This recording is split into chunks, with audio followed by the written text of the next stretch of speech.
Hey friends, hope you're all doing well. We're doing okay too, just really tired since we've been working non-stop. We wanted to answer a question many of you ask: how does our publishing process work? Most of our audiobooks are first posted on Patreon as paid content. They stay behind a paywall for a few months. After that, they become free to access on Patreon forever. Then, a few weeks later, we upload them to other platforms like YouTube, Facebook, and Twitter, X. Lately, our community hasn't been growing much, and we could really use your help. Please share our site in your Facebook groups, Discord servers, Reddit threads, Twitter, X, or with any friends who might be interested. Every little bit helps and we really appreciate it. Thanks a lot for being with us and supporting what we do. You just want to beat up the Kuzunin, don't you? I knew it. Someone as wise as you would see through my plan instantly. Kleichi grinned. The third Hokage felt something was off, but he didn't dwell on it. After thinking it over, he nodded. That being said, you do have a point. Hitting Hidden Grass Village is indeed the best way to divert attention. We have enough justification for attacking the Kuzunin, so Anoki won't be suspicious. Of course, we need to choose the right timing. Kazuki, return to Minato and tell him that we will launch the attack on a cloudy day. Until then, they must remain hidden and wait. Kleichi didn't take long to make his decision. The small toad, Kazuki, glanced between Kleichi and the third Hokage, as if unsure whom to listen to. After hesitating for a moment, it asked, why wait for a cloudy day? Because in cloudy weather, we can unleash a powerful lightning-style jutsu. Anoki wouldn't dare engage us head-on. Kleichi explained briefly. He trusted that Minato would immediately understand his reasoning upon hearing this. The toad returned to Mount Mayabaku. The third Hokage hadn't officially given the order yet, but since he had already agreed to the idea of attacking Hidden Grass Village. At this point, he had no reason to object. Everything was ready, all that remained was to wait for a cloudy day. Eastern land of grass. Minato Namikaze and his 11-man team were concealed in the dense forests. Including Minato, they had exactly 12 members, forming 3 elite squads. Among them, the weakest was Kakashi, who was already an elite Chunin, while the strongest included Jonin-level shinobi like Heiichi Shirakumo and Shibuya Barame. Minato-senpai, should we summon the toad to get an update on the situation? Let's wait a little longer. Minato was concerned that if he summoned the toad back mid-briefing, they might miss crucial information. That would be a hassle. If only someone else could use the Flying Thunder God as well. He thought to himself. After a long wait, he finally performed the summoning jutsu again, calling back Kazuki. How did it go? A silver-haired guy said you should wait for a cloudy day. He'll use a powerful lightning-style jutsu that will keep Anoki from engaging. Kazuki croaked. Cloudy weather? Minato's eyes flickered with thought. Did he also mention attacking Hidden Grass Village? Oh, right. I was just about to say that, Kazuki nodded repeatedly. Minato ignored the toad's rumblings, simply thanking it before sending it back to Mount Mayabaku. Nearby, Kakashi appeared deep in thought. Kakashi, what's on your mind? I'm considering the powerful lightning-style jutsu it mentioned. If it requires a cloudy day, it's likely a jutsu that generates or guides natural lightning. Because of his dedication to Kenjutsu training, Kakashi had been intensely studying lightning style, rapidly improving his understanding of it. It didn't take him long to piece together a rough idea. Soon, the Jonin around them also caught on. The Hokage already used this jutsu once against Anoki.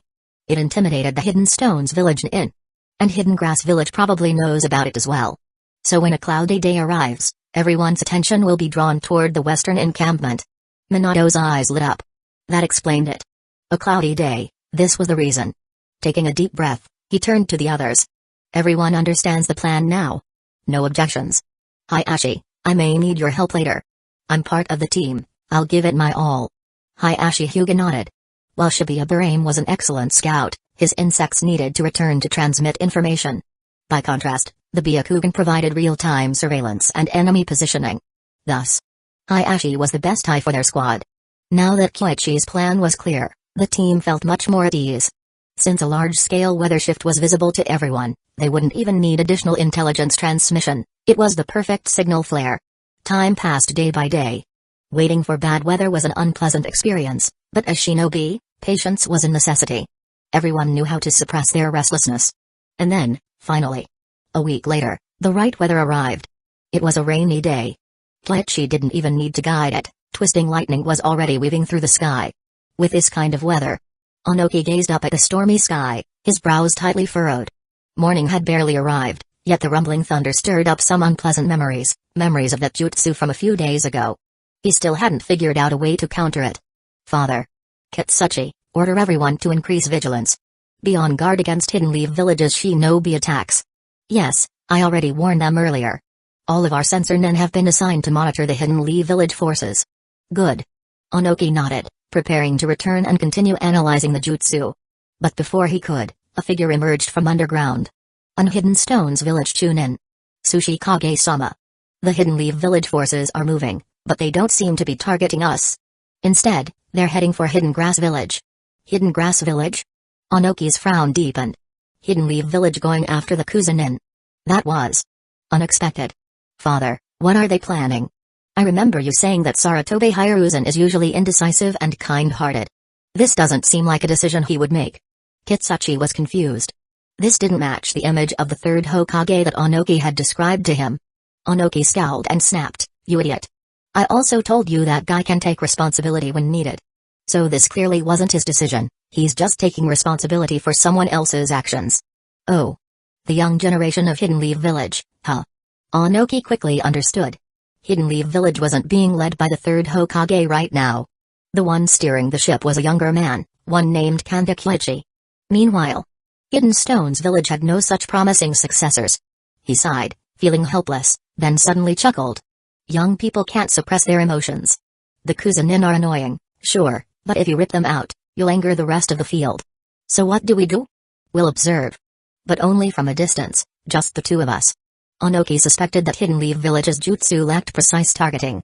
If it did, that second lightning strike should have hit him directly last time. That would have been in Hidden Leaf Village's best interest. Today, he had a chance to confirm his theory. Will Onoki come? He definitely will. That old man won't pass up a chance to observe the lightning style, Kirin. Saratobe Hiruzen fully agreed with Koichi's prediction. Onoki would come. He wouldn't miss the opportunity to study the jutsu. At that moment, Koichi was already ahead, his body refining chakra as he ran, increasing his speed. Before long, he reached the border of Land of Grass. The leader of Hidden Grass Village had already received word. Asino-sama, Hidden Leaf Village is coming. You must flee. Do I have a choice? Asino Nariki sighed. Hidden Grass Village had refused to cooperate with Hidden Leaf Village, so they had lost Hidden Leaf Village as an ally. And now, if they ran, they wouldn't just lose Hidden Stones Village as an ally, they would also lose their home. He was lost. Hidden Grass Village's usual survival tactics no longer seemed effective. Perhaps the village needed a new path, but he hadn't found it yet. A figure emerged from the trees. It was a familiar face. A Hidden Leaf Village Jonin, Kanda Kiichi. Asino Nariki? If I recall correctly, that's your name. Kiichi looked at the two men before him, unsure of what to say. Yes. Hidden Grass Village had only sent 2 people. They stood there, weapons in hand, prepared to die. Hey, I didn't expect Hidden Leaf Village's new power player to remember my name. Should I feel honored? Asino Nariki let out a bitter laugh. I didn't expect that out of all the Kuzunin, only 2 have any backbone, while the rest just watch their leader march to his death from a distance. Kiichi's gaze shifted past him, toward the trees in the distance. No one was visible. But he knew. Hidden beyond sight, many Kuzunin were watching. Some had already fled. Throwing away more lives is meaningless. All of Hidden Grass Village's mistakes are mine alone to bear. Asino Nariki said calmly. Then what are you doing? Hoping that by dying, Hidden Leaf Village will forgive you? You're overestimating your worth. Kiichi spoke indifferently. As he spoke, he raised his hand and fired a signal flare. The flare shot forward, far into the distance. Asino Nariki was stunned. Then, he saw movement in the forest behind Kiichi, dozens of figures emerging.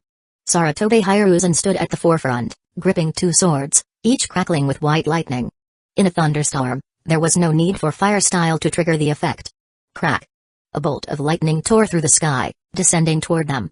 Before it could strike the ground, Hiruzen and the other lightning style users infused their weapons with chakra. In the next instant, Hiruzen guided the lightning with his blade and slashed forward. Boom!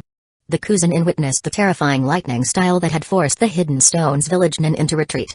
The devastating bolt of energy struck the distant forest, its blinding radiance illuminating the battlefield.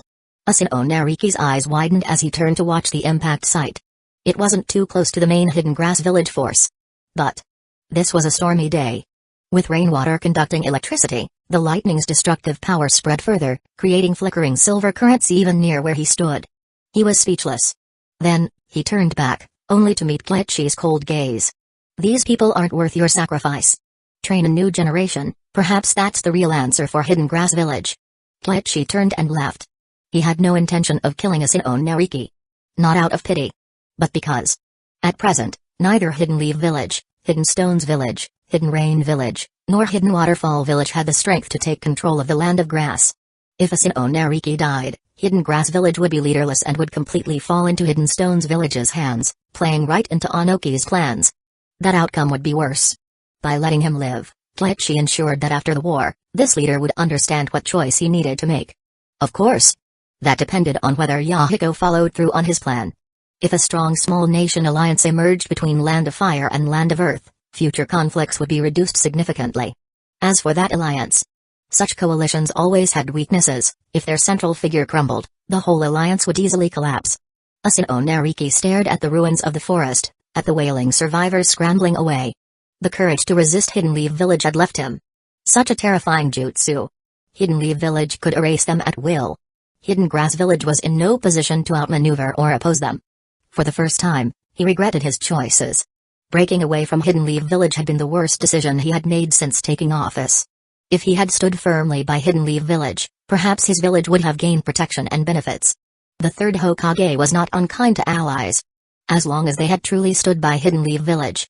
But that was just a fantasy. Because he knew what kind of village Hidden Grass Village truly was.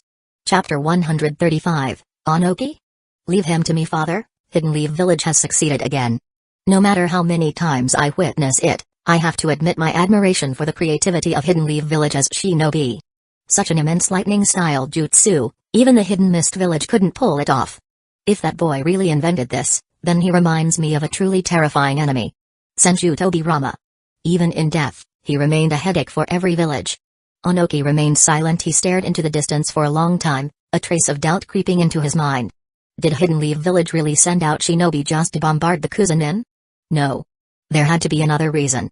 Onoki grew more cautious, sensing that he had overlooked something. As he pondered, Kandakuyachi formed hand seals in the distance. A terrifying tidal wave surged through the forest, extinguishing the remaining flames and washing away any traces of the corpses. Then, the Hidden Leaf Village shinobi withdrew. This was a display of power. Onoki thought, believing he had grasped part of Hidden Leaf Village's intent: intimidation. The Kuzunin had never been known for their unwavering loyalty. Today, they had aligned with Hidden Stones Village simply because Hidden Stones Village was stationed in the Land of Grass. But tomorrow? If Hidden Leaf Village proved stronger, they might just switch sides again. Just days ago, Hidden Leaf Village had already repelled them with jutsu, killing a significant number of both Hidden Stones Village and Kuzunin. So, if Hidden Leaf Village continued to exert pressure, the Kuzunin might truly turn against him. After the Hidden Leaf Village forces left, Onoki silently approached with Akatsuchi, his expression unreadable. He could still sense the presence of surviving Kuzunin in the area, among them the one organizing the remnants, Asino Nariki. Onoki became even more convinced of his suspicions. Even if the Kuzunin didn't outright betray them, they were unlikely to put in much effort from now on. They would likely maintain a neutral, passive stance rather than fully supporting Hidden Stones Village. After all, no one could guarantee clear skies every day. The same lightning that had struck their shinobi today could easily rain down on Hidden Grass Village tomorrow. And they could not withstand Hidden Leaf Village's wrath. What a terrifying jutsu. He needed to find a countermeasure, fast. Onoki has left after today, he definitely won't trust the Hidden Grass Village anymore. Not that it matters, those guys have zero credibility. Betrayal is just a matter of time. Glitchy walked back with the squad. Due to the unusual weather, only a small number of shinobi had been deployed. Most were stationed at the border, guarding against a possible counterattack from Onoki and his Hidden Stones Village forces. After all, who could say Onoki wouldn't try to outmaneuver them? Instead of showing up here, he might just go straight for their main base. If they didn't plan ahead, they'd suffer a heavy loss. Glitchy wasn't reckless. While intimidating the grass ninja was one of his objectives, his primary goal was to draw attention away, to create a distraction for Minato Namikage's squad as they infiltrated enemy lines. This grand spectacle was more than enough to seize the focus of Onoki and the Kuzunin alike. Even Hugata hadn't been told the true purpose of this mission. Upon returning to camp, they quickly debriefed before dispersing. Only the third Hokage and Koichi remained. They were waiting for Minato's message. Hokage-sama, in my opinion, there's no need to wait so anxiously. You could have just called me after receiving the message. You should get some rest, Kleichi sighed. He didn't want to sit around waiting. But the third Hokage seemed particularly tense and insisted he stay. Kleichi, you must understand an old man's mindset. Ever since my teacher passed away, I've only wanted to stabilize Hidden Leaf Village. Though I don't seem to have made much progress, my nature is still to seek stability. The third let out a weary sigh. Those 12 are the future pillars of Hidden Leaf Village.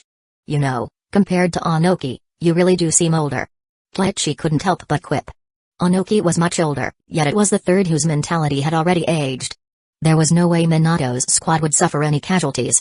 Obito hadn't even gone on the mission, and Kleichi had issued multiple directives to ensure their safety. There was no reason for concern. The third sighed. You don't understand. I rarely gamble. But ever since you and Tsunoda appeared, I find myself taking more and more risks. Well, I'm glad you're getting used to it. High risk, high reward. Kleichi didn't find it particularly noteworthy. The third was too cautious, which was exactly why people kept outmaneuvering him. In a way, a noble man is easy to deceive. If Kleichi hadn't intervened, wouldn't the Kuzunin have continued leeching off Hidden Leaf Village? Since someone was going to exploit the situation, why shouldn't it be him? Kleichi felt no shame. Of course. The third didn't know what was going through his mind. Right now, all his worries were focused on Minato's squad. Just then, a chakra fluctuation appeared. A moment later, a familiar toad emerged on top of a flying thunder god kunai. Scanning the surroundings, it quickly locked onto Kleichi. Minato says he's already in position near the land of Earth's border. He wants to know when you plan to launch the attack. Let me think. Kleichi calculated rapidly. Attacking immediately had its advantages. For example, in the rain, Onoki would be wary of their lightning style, keeping his attention on them. That would make it harder for him to notice the strike from behind. Moreover, the less time Minato's squad spent in enemy territory, the lower their chances of being discovered. And the Kuzunin were unlikely to interfere. Having considered everything, he made his decision. Now. Ribbit. The toad, Kazuki, blinked in surprise before immediately returning to Mount Mayabaku to relay the message to Minato. Hokage-sama, this time, you don't need to fight personally. Just being there is enough. Kleichi explained. If the third tried the same tactic again, Onoki wouldn't hesitate to retaliate. Particle style could disintegrate everything, including lightning. If Onoki could neutralize the third's lightning style, they wouldn't be able to direct the natural lightning at him. But if the third held back, Onoki would have to keep a constant watch on him instead. That was far more effective. The third, however, hesitated.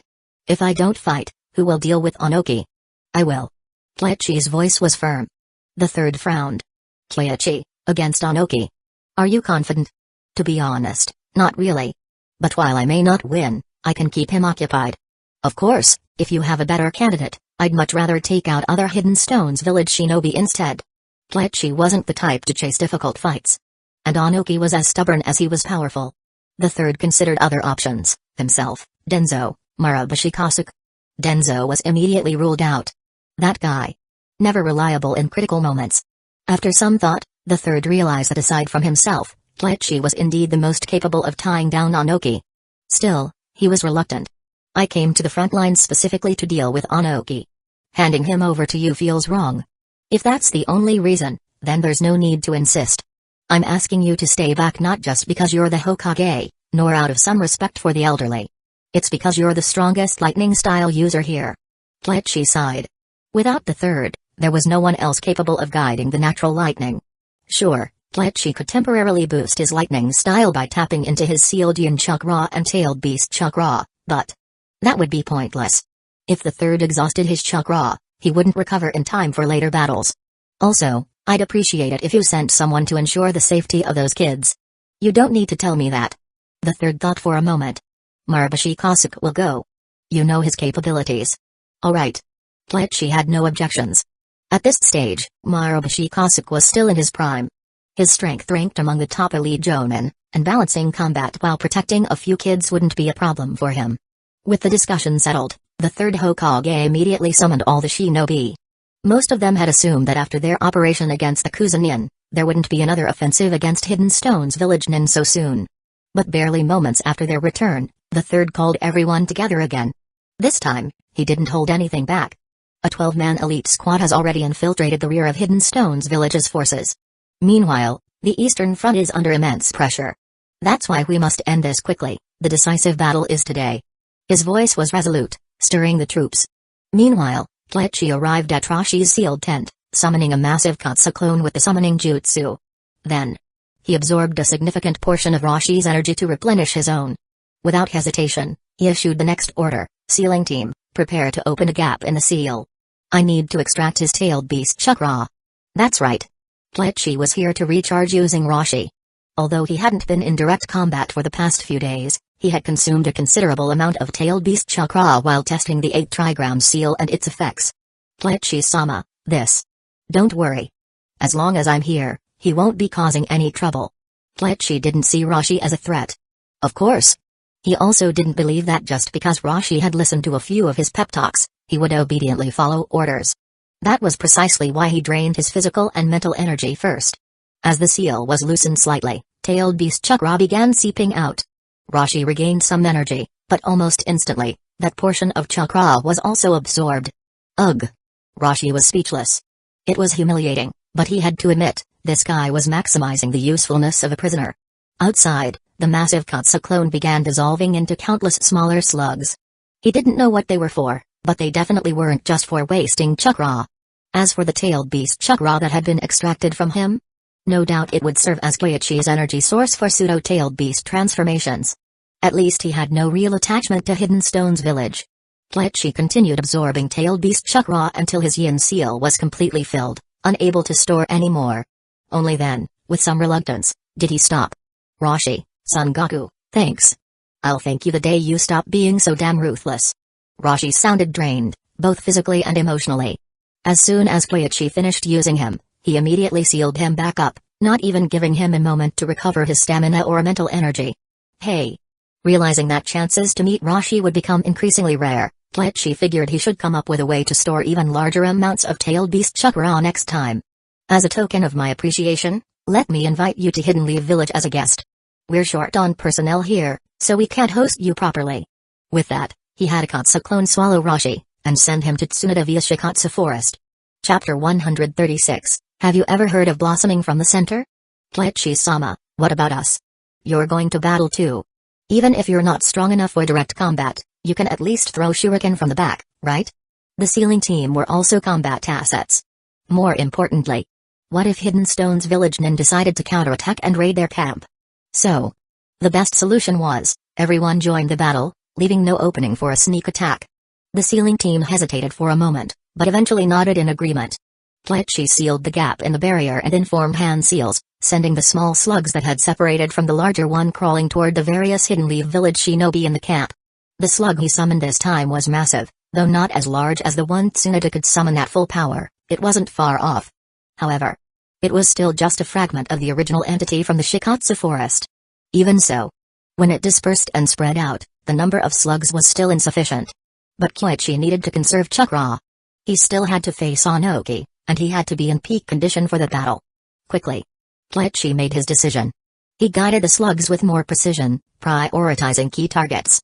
Each child received one. Next were the elite combat squads assigned to spearhead the attack. It still wasn't enough, but he did everything he could to cover those in the greatest danger. After that, he left behind a shadow clone. Kleichi, you only have half your chakra left. Facing Onoki like this could be extremely risky. The third Hokage frowned, visibly concerned. He understood why Kleichi left a shadow clone. It was a backup for using the slug jutsu at a critical moment. But what about Kleichi himself? Hokage-sama, that's why I need everyone's help. I'd like the sealing team, the interrogation corps, and other non-combat ninja to lend me their chakra. The sealing team, who had just been relieved of guarding Roshi, were speechless. So this was what he had planned? Those who had fought alongside Kleichi in the eastern battles were already used to this. After all, in a way, they were like walking chakra batteries contributing to Hidden Leaf Village, just in a different way than most shinobi. It won't harm them, right? The third Hokage hadn't expected such an approach. Absolutely not. As he spoke, Kleichi grabbed an old acquaintance and began absorbing their chakra. Within moments, the energy he had expended creating his shadow clone was restored. Chakra absorption jutsu really was a fantastic jutsu. Alright, let's do it. With all preparations in place, no one objected further. Asuma looked at Koichi from a distance, gripping his trench knives tightly, his face clouded with frustration. I'd advise you not to overthink it. If sensei wants to do something, no one can stop him. And if he doesn't want to, no one can force him. This decision isn't the Hokage's idea, it's his own. Shizue spoke quietly beside him. Asuma froze for a moment before muttering, was I that obvious? It's practically written on your face. Kurenai sighed. Let's go. This time, sensei won't be looking out for us, and it's going to be a real fight. Everyone needs to be careful. The three of them fell silent. It wasn't as if they'd never fought before. From the sea battles to the land of Earth, they had already experienced plenty of combat, but never once without Koichi by their side. As long as their teacher was there, they had always believed they would be safe. However, now, Koichi was going to face Onoki and wouldn't have time to protect them. Although he had left a shadow clone behind, that clone's priority was to support those under the slug's influence. This battle, they would have to handle on their own. The three of them tightened their grips on their weapons. Move out. Whoosh, the entire force left the camp, including the medical men, who carried their equipment as they followed. Asuma and the others stuck together, but behind them, Maraboshi Kasuke watched the young shinobi with his lone right eye, reminiscing about the past. His hand rested on his sword hilt, lost in thought. This time, I will protect you. What are you all doing here? Koichi walked at the front, accompanied by Four and Boo. There was no need to ask. From their masks and their voices, he could immediately tell it was Gecko Hayate and his squad. The Hokage ordered us to support you and ensure your safety. Gecko Hayate stated simply. That's unnecessary. Just focus on taking down enemies. No. This is the Hokage's direct order. Gecko Hayate was stubborn. The other three refused to leave as well, especially Kohinata Makai, who had finally glimpsed a light in the darkness and wasn't about to let it slip away. They all understood how powerful Onoki was. Particle style, weighted boulder jutsu, lightened boulder jutsu. Simply put, Koichi had zero room for error. If he got hit by the weighted boulder jutsu, his speed advantage would be completely negated. The presence of Gecko Hayate's team was meant to prevent that. Koichi sighed. Most of the time, these four would listen to him. But obviously, this was one of the exceptions. No matter what he said, they wouldn't leave. He had no choice but to say, don't assume I'm reckless. I'm not going to engage Onoki in direct combat. So unless it's absolutely necessary, do not interfere in my fight with him. More than anyone, Koichi understood the terror of particle style. It was a Kekkei that could erase even Madara's Susanoo with ease. Yes. The rain poured down in torrents. Onoki and Kitsuchi returned from their patrol. Over the past few days, Onoki's back pain had finally subsided, and after much consideration, he was no longer worried about Koichi's floating, free-moving explosive tag jutsu. The only real problem was lightning. Particle style could counter it, but he couldn't rely on particle style for everything. We can't let our guard down until the rain stops. Yes. As soon as Kitsuchi returned, he issued orders to the troops. The Kuzunin battle had made one thing abundantly clear: if the weather conditions were right, Hidden Leaf Village could unleash that terrifying lightning-style jutsu. Unless they found a way to counter it, they had to be on high alert for a surprise attack. And as it turned out, their caution was justified. Not long after, Unhidden Stones Village Chunin rushed back using Earth style. Sushi Kage-sama, Hidden Leaf Village is attacking. As expected. Move out. Onoki was furious. He knew Hidden Leaf Village wouldn't let this opportunity slip. If he were in their position, he wouldn't either. Rain enhanced water style and lightning style, though it weakened fire style. But in truth, fire didn't do much damage to Earth style anyway. So, this weather was perfect for Hidden Leaf Village. The entire Hidden Stones Village camp sprang into action. All Hidden Stones Village shinobi stationed in the Land of Grass advanced, preparing to defend against Hidden Leaf Village's assault. However, Onoki wasn't planning for an all-out battle. His goal was to repel Hidden Leaf Village and endure the rainy conditions. This kind of weather was the last thing Onoki wanted for a battlefield. But the moment he arrived at the front lines, Onoki knew he could no longer cling to wishful thinking. Hidden Leaf Village had even brought medical men to the battlefield. A decisive battle it was. Hiruzen Saratobi, I didn't expect you to be so aggressive, choosing to face Hidden Stones Village in an all-out war. Onoki floated forward, speaking coldly. He was hoping Hiruzen would respond. If the man spoke, he wouldn't be able to control the lightning. Such a jutsu required absolute focus, and there was no way the third Hokage could afford to split his chakra into shadow clones while using it. However, Hiruzen didn't appear.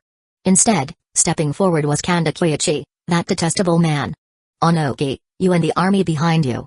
Guess where we'll strike first?" Koichi said with a smirk. He had just sensed the battlefield. Minato and the others hadn't arrived yet, so he needed to wait a little longer. Onoki sneered. "You think I haven't figured out your jutsu after all these days? Controlling lightning requires extreme mastery of lightning style. The more precise the target, the higher the skill needed. And you expect that old man Hiruzen to strike me? If I recall correctly, you're the older one here." Koichi stepped forward. "Age means nothing. Premature decline is entirely possible for someone like Hiruzen Sarutobi." Both had their own objectives. Onoki was focused on fortifying his defenses, while Koichi was waiting for Minato and the others. So, the two continued their back and forth, exchanging words without rushing into battle.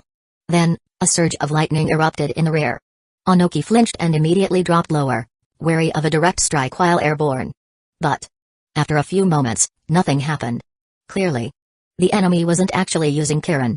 They had only wanted to scare him, but it worked. Onoki took a deep breath and sneered. "Attack!" In an instant, a massive earth formation erupted from the ground, engulfing Hidden Leaf Village's vanguard. Two colossal walls of rock closed in with terrifying speed. Dozens of figures emerged from the forest. Hidden Stone's village shinobi launched their full assault, with Onoki leading the charge. A chaotic mass of rock walls and stone barriers severed Koichi's retreat completely. All Hidden Stone's village shinobi swarmed toward Koichi.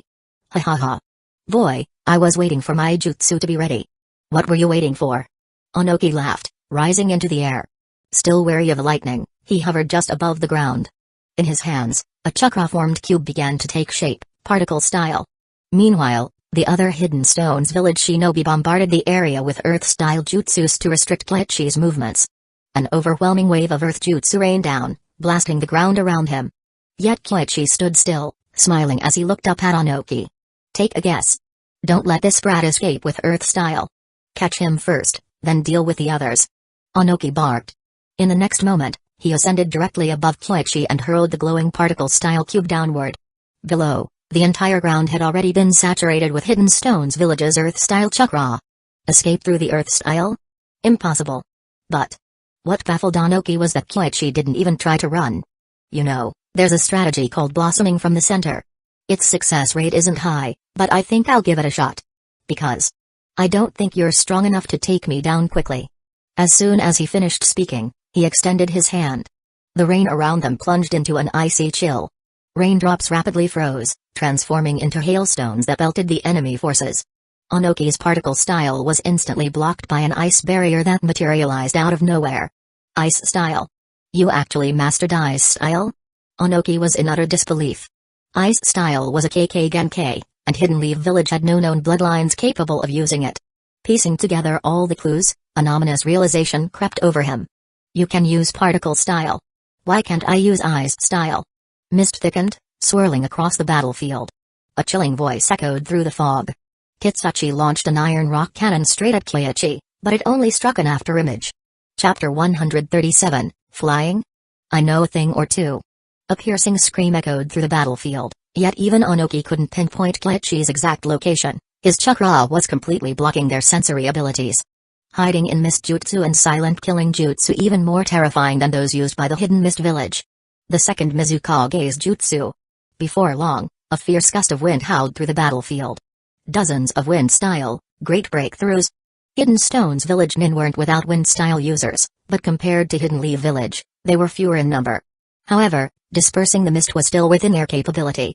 And yet, the moment they cleared the mist, their sensory abilities detected Koichi dragging an Hidden Stones Village nin into a crevice formed by earth-style jutsus.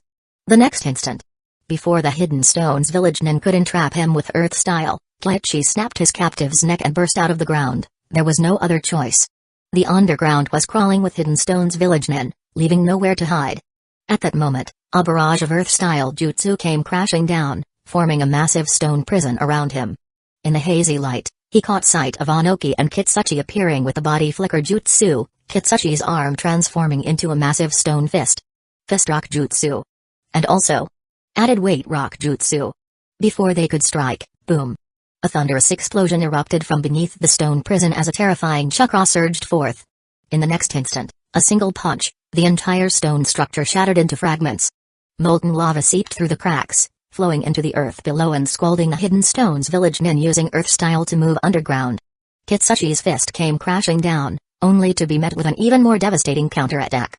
The power of a tailed beast, enhanced by monstrous strength jutsus, combined with a strange, jagged blade. One slash, Kitsushi's rocky fist covering his arm vanished. His heart clenched in shock. But, retreating now was impossible. Fortunately, Onoki grabbed him just in time, using a lightweight rock jutsu to make him lighter and swiftly pulling him back, narrowly avoiding the devastating punch powered by the tailed beast's chakra. Even so, Kitsushi's arm was already scorched and blistered. And that was just from the mere graze. Lava style. Tailed beast transformation. Onoki took a deep breath. The abilities Koichi had just displayed were beyond his comprehension. He was certain this young Hidden Leaf village shinobi wasn't a full-fledged Jinchuriki. He must have found a way to borrow the tailed beast's chakra. But how? That blade? There was no time to dwell on it. One thing was clear, surrounding and overwhelming Koichi was not a viable option. Moreover, Hidden Leaf village's other shinobi had already begun their assault, and there was no telling when Hiruzen Saratobi would make his move. He had to divide his forces. I'll take care of him. The rest of you handle the others. Onoki's expression turned grim. He had to admit, the 17-year-old Hidden Leaf village Jonin before him might be unbeatable, save for himself. Too dangerous. Even the legendary second Hokage, Tobi Ramasenshu, at this age, might not have been as formidable as this boy. The Hidden Stones village nin followed orders without hesitation. With Onoki's command, they swiftly dispersed to engage the advancing Hidden Leaf village forces. In an instant, only Koichi and Onoki remained. You see, Koichi said with a smirk, my goal was always just to stall you. Why don't we just sit back and watch the fight unfold? Enough nonsense. There was no way Onoki would agree. He refused to believe he was weaker than Koichi. He had to take him down quickly, then he could turn his focus toward Hiruzen Saratobi. And so, the real battle began. Koichi's expression turned serious. Against multiple enemies, it seemed like he was at a disadvantage, but in truth, the Hidden Stones village nin had served as his cover, preventing Onoki from using large-scale particle-style jutsus. But, now that it was one-on-one, Onoki had no need to hold back. Dust-style, detachment of the primitive world jutsu. A massive cube enveloped Koichi from all sides. This time, it was several times faster than before. If Koichi hadn't been in his tailed beast transformation, he would have had to activate the Seven Heavens breathing method just to keep up. After he used the body flicker jutsu, all the earth walls and spikes were disintegrated into atoms. And that wasn't all.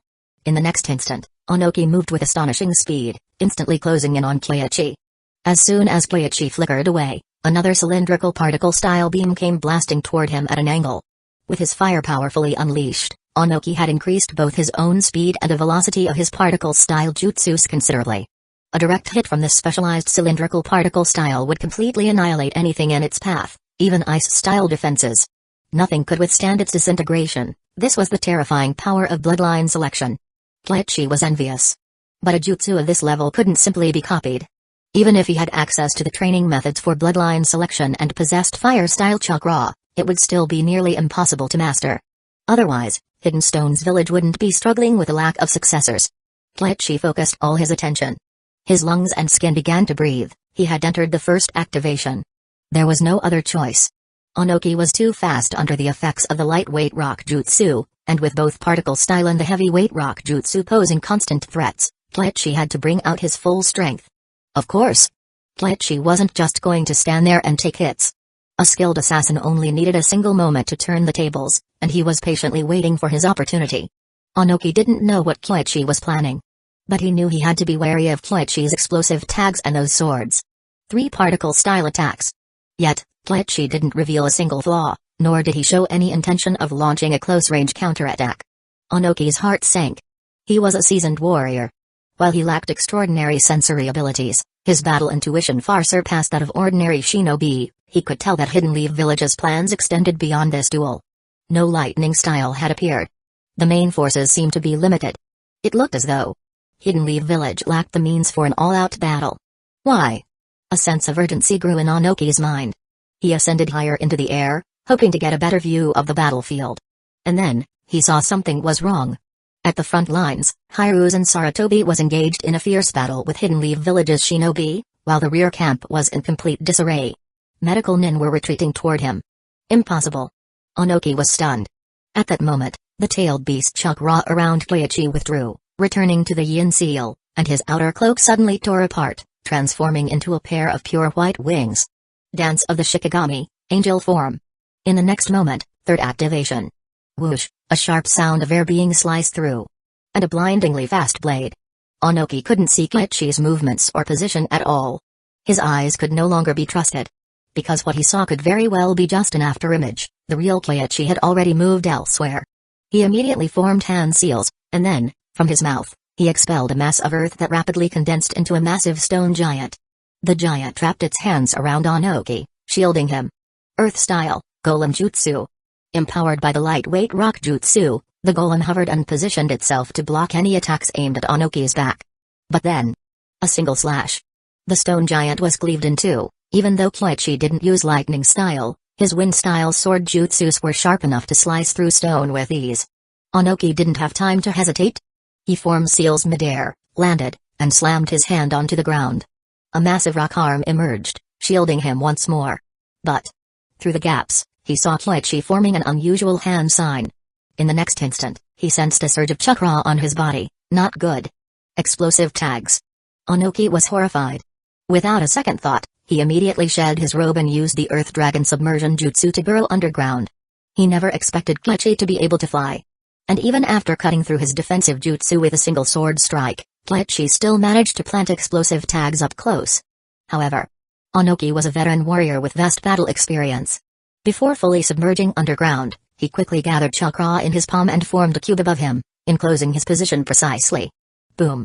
The explosive tags and ensuing flames were all disintegrated and neutralized. Koichi frowned. He managed to counter that? What a tough opponent. Little did Koichi know, Onoki was thinking the same thing. I almost died. Hiding underground, Onoki was drenched in cold sweat. Ever since the second generation of shinobi from various villages had passed away, it had been a long time since he had felt the threat of death. But in that brief moment, he had been terrifyingly close to it. A fraction of a second slower, and he wouldn't have survived. His years of battle-honed instincts had saved him. Damn it. This guy is a complete monster. He can't even fly. Is there anything he can't do? The Senju and Uchiha are all monsters. He cursed in his heart. However, Onoki noticed something crucial. Koichi's speed wasn't constant. After observing for a moment, he realized that Koichi's bursts of speed came from leveraging external forces to propel himself. In pure flight, Onoki was still superior. But despite this realization, he couldn't help but feel a sense of defeat. As the Sushi Kage, when did it come to this, comparing flight speed with another shinobi? It wasn't that he lacked options, but he didn't want to waste too much chakra against Koichi. There was no point. Koichi was a Senju. Who knew how much chakra this guy had? Moreover, Koichi wasn't even Hidden Leaf Village's leader, while he was the Sushi Kage. Their positions and importance were vastly different. Onoki couldn't afford unnecessary risks, especially with the battlefield situation worsening both at the front lines and the rear. He couldn't gamble. Onoki broke away, quickly flying forward. Koichi pursued. In pure flight, he wasn't as fast as Onoki. But with body flicker, taijutsu jutsus, and momentum-assisted gliding, it was a different story. And this was exactly what Onoki feared. That earlier sword strike had been so fast, he hadn't even seen it coming. Many Hidden Stones villagemen were stunned. To them, Onoki was practically invincible. But now, Onoki was being chased down by Koichi. This was a misunderstanding. But no matter the truth, the morale of the Hidden Stones villagemen had already been shaken. Yet, Onoki had no time to care. His only goal now was to kill Hiruse and Sarutobi. Defeat the commander, and Hidden Leaf Village's morale would crumble. Hidden Stones Village could turn the tide. It was a good plan. However, he underestimated Koichi's speed. To catch up, Koichi unsealed his chakra again, his body shrouded in the tailed beast's cloak. The increase wasn't immense, but it was enough. The boost was just enough to close the gap. But just as Koichi was about to reach him, Onoki suddenly turned back, a brilliant beam of particle style erupting between his hands. He had timed it perfectly. This was the moment when Koichi's speed was at its lowest. In midair, there was almost no way to dodge. But, at that instant, Koichi's body transformed into countless fluttering paper sheets. Some were disintegrated, but many reassembled elsewhere. At the same time, Koichi reached out, manipulating chakra. Throughout the battle, Onoki had been drenched in rain, and he had discarded his robe to escape the explosive tags. Now, ice-style chakra surged through the rain, taking control of the water clinging to Onoki's body. Instantly, the rainwater froze. Onoki's hands turned to ice. He tried to form hand seals, but the ice expanded rapidly into massive chains. His hands were frozen solid. Chapter 138, Even Without Flying Thunder God, Still Godspeed Sushi Kage-sama. The Hidden Stones village nin were frantic, their hearts gripped with fear. Earlier, when they saw Onoki's counterattack, they had assumed Koichi had been killed. But in the blink of an eye, their opponent had used some bizarre jutsu, turning into paper to reassemble himself and escape. And that wasn't all. At the last moment, Onoki's hands had been frozen in place by ice. For any shinobi, hands were essential for performing jutsu. If their hands were immobilized, they were effectively rendered powerless. This was dangerous. The Hidden Stones village nin wished they could rush in to take Onoki's place, but floating in midair, they had no way to intervene. All they could do was watch and pray that Onoki could break free from Koichi's ice style. Fortunately, in the next moment, layers of rock formed over Onoki's arms. With a furious roar, his muscles bulged as he forcibly shattered the ice shackles. Though his hands were frostbitten and stiff, there was no time to dwell on it. What truly reassured Onoki was that his particle style had at least landed a hit. Although his opponent had evaded using that strange paper style, he could see clearly, Koichi's wings had shrunk in size, and his flight speed had noticeably decreased. If not for that, Koichi wouldn't have chosen to land and escape just now, he would have flown in to finish him off. Cold sweat dripped down Onoki's forehead. But after analyzing the situation, he felt more confident. He had seen through Koichi's flight limitations. Unless Koichi could find external support, his flight speed alone wasn't enough to match Onoki's lightweight rock jutsu. At this speed, the accuracy of Onoki's particle style would also improve significantly. Above this altitude, Kanda Koichi was no longer a threat. Koichi looked up, feeling somewhat resigned. As expected of Onoki, he had quickly identified the flaw in Koichi's flying jutsu, striking at the exact moment his speed had dropped. That attack had nearly killed him. Thankfully, he had God's paper form. Without it, he would have had to rely on Ciala's healing to survive. So, fighting Onoki at this altitude was definitely unwise. Since Onoki refused to come down, there was no point in pursuing him further. Koichi-sama, what should we do? Gekko Hayate caught up, anxious and concerned. He had thought he could help, but reality proved otherwise. Against these top-tier powerhouses, he wasn't even qualified to act as a sacrifice. They couldn't even reach that high. Let the Hokage worry about it. I've stalled long enough, and I'm running out of options. Koichi took a deep breath. Though his fight with Onoki had seemed brief, the chakra and stamina he had expended were significant. More importantly, Onoki had figured out the jutsus that could threaten him. If Onoki didn't engage him directly, there was no way to hold him back. There were still some tricks he could use to prolong the fight, but it wasn't worth it. Onoki was surely low on chakra as well, and as long as the third Hokage could hold out, their side would win. So what now? I'm heading to the Hokage. You figure things out on your own. Koichi thought for a moment and then made his decision, to head towards Hiru's and Saratobi's battlefield. He didn't particularly care whether the third Hokage lived or died, but if Saratobi actually perished, Denzo would be the one celebrating the most. Between Saratobi and Denzo, Koichi would much rather see the latter suffer. So, he was going. Koichi put away Seimada. Although Seimada was powerful, it wasn't suited for high-speed assaults and quick kills, especially against Hidden Stones village nin. Most Hidden Stones village nin used solid earth and rock-based jutsu, making Seimada less effective. A traditional blade would be much more efficient. Thus, he switched to the Executioner's blade. In terms of sharpness, it was inferior to the custom-forged blade he had commissioned from the third Hokage. But in terms of weight, it was much heavier, making it devastating when combined with super-strength jutsu. Earth walls? Stone pillars? A single swing could destroy them all. In the next instant, his blade, now imbued with wind-style chakra, flashed across an enemy's throat. On the ground, his speed had slowed significantly. However, his killing efficiency had increased dramatically. Onoki watched, his heart bleeding, but there was nothing he could do. This brat was just too difficult to deal with, and killing him now held no strategic value. The true enemy leader was still the third Hokage. At the rear lines. Captain, do we take out the medical nin too? Kill them. Minato Namikaze didn't hesitate. In fact, he was the first to charge in. The Hidden Stones village nin had left a considerable force behind, but they were no match for Minato's elite squad. Without further delay, Shirakamu Hayama activated breath activation jutsu, combined it with body flicker jutsu, and instantly closed the distance to the Hidden Stones village nin. Earth walls, earth spikes, and rock projectiles flew toward him. But then, wind blade, vacuum blade. A gust of wind howled, slicing through everything. Rocks and earth were shredded and sent flying toward the defenders. In the next instant, over a dozen flying thunder god kunai streaked through the air. The hidden stones village nin quickly dodged. However, a flash of golden light streaked through their ranks. Swish! In the blink of an eye, a golden blur wove through them at an unimaginable speed. Before they even registered what had happened, Hidden Leaf Village's shinobi had already bypassed them, continuing their pursuit. Only then did they feel the pain. Blood splattered across the battlefield. Minato wasn't the only one killing, a Barame Shibi and the others were slaughtering as well. Shibi's insects were nearly unstoppable in this chaotic melee, and the Hidden Stones village nin were helpless against them. Even though Minato's squad numbered only 12, they were utterly dominant. It was a massacre. And yet, the remaining Hidden Stones village nin showed no signs of surrendering. They hastily reorganized their defenses, but their lines soon crumbled, some held their ground, while others fled toward Danoki's position.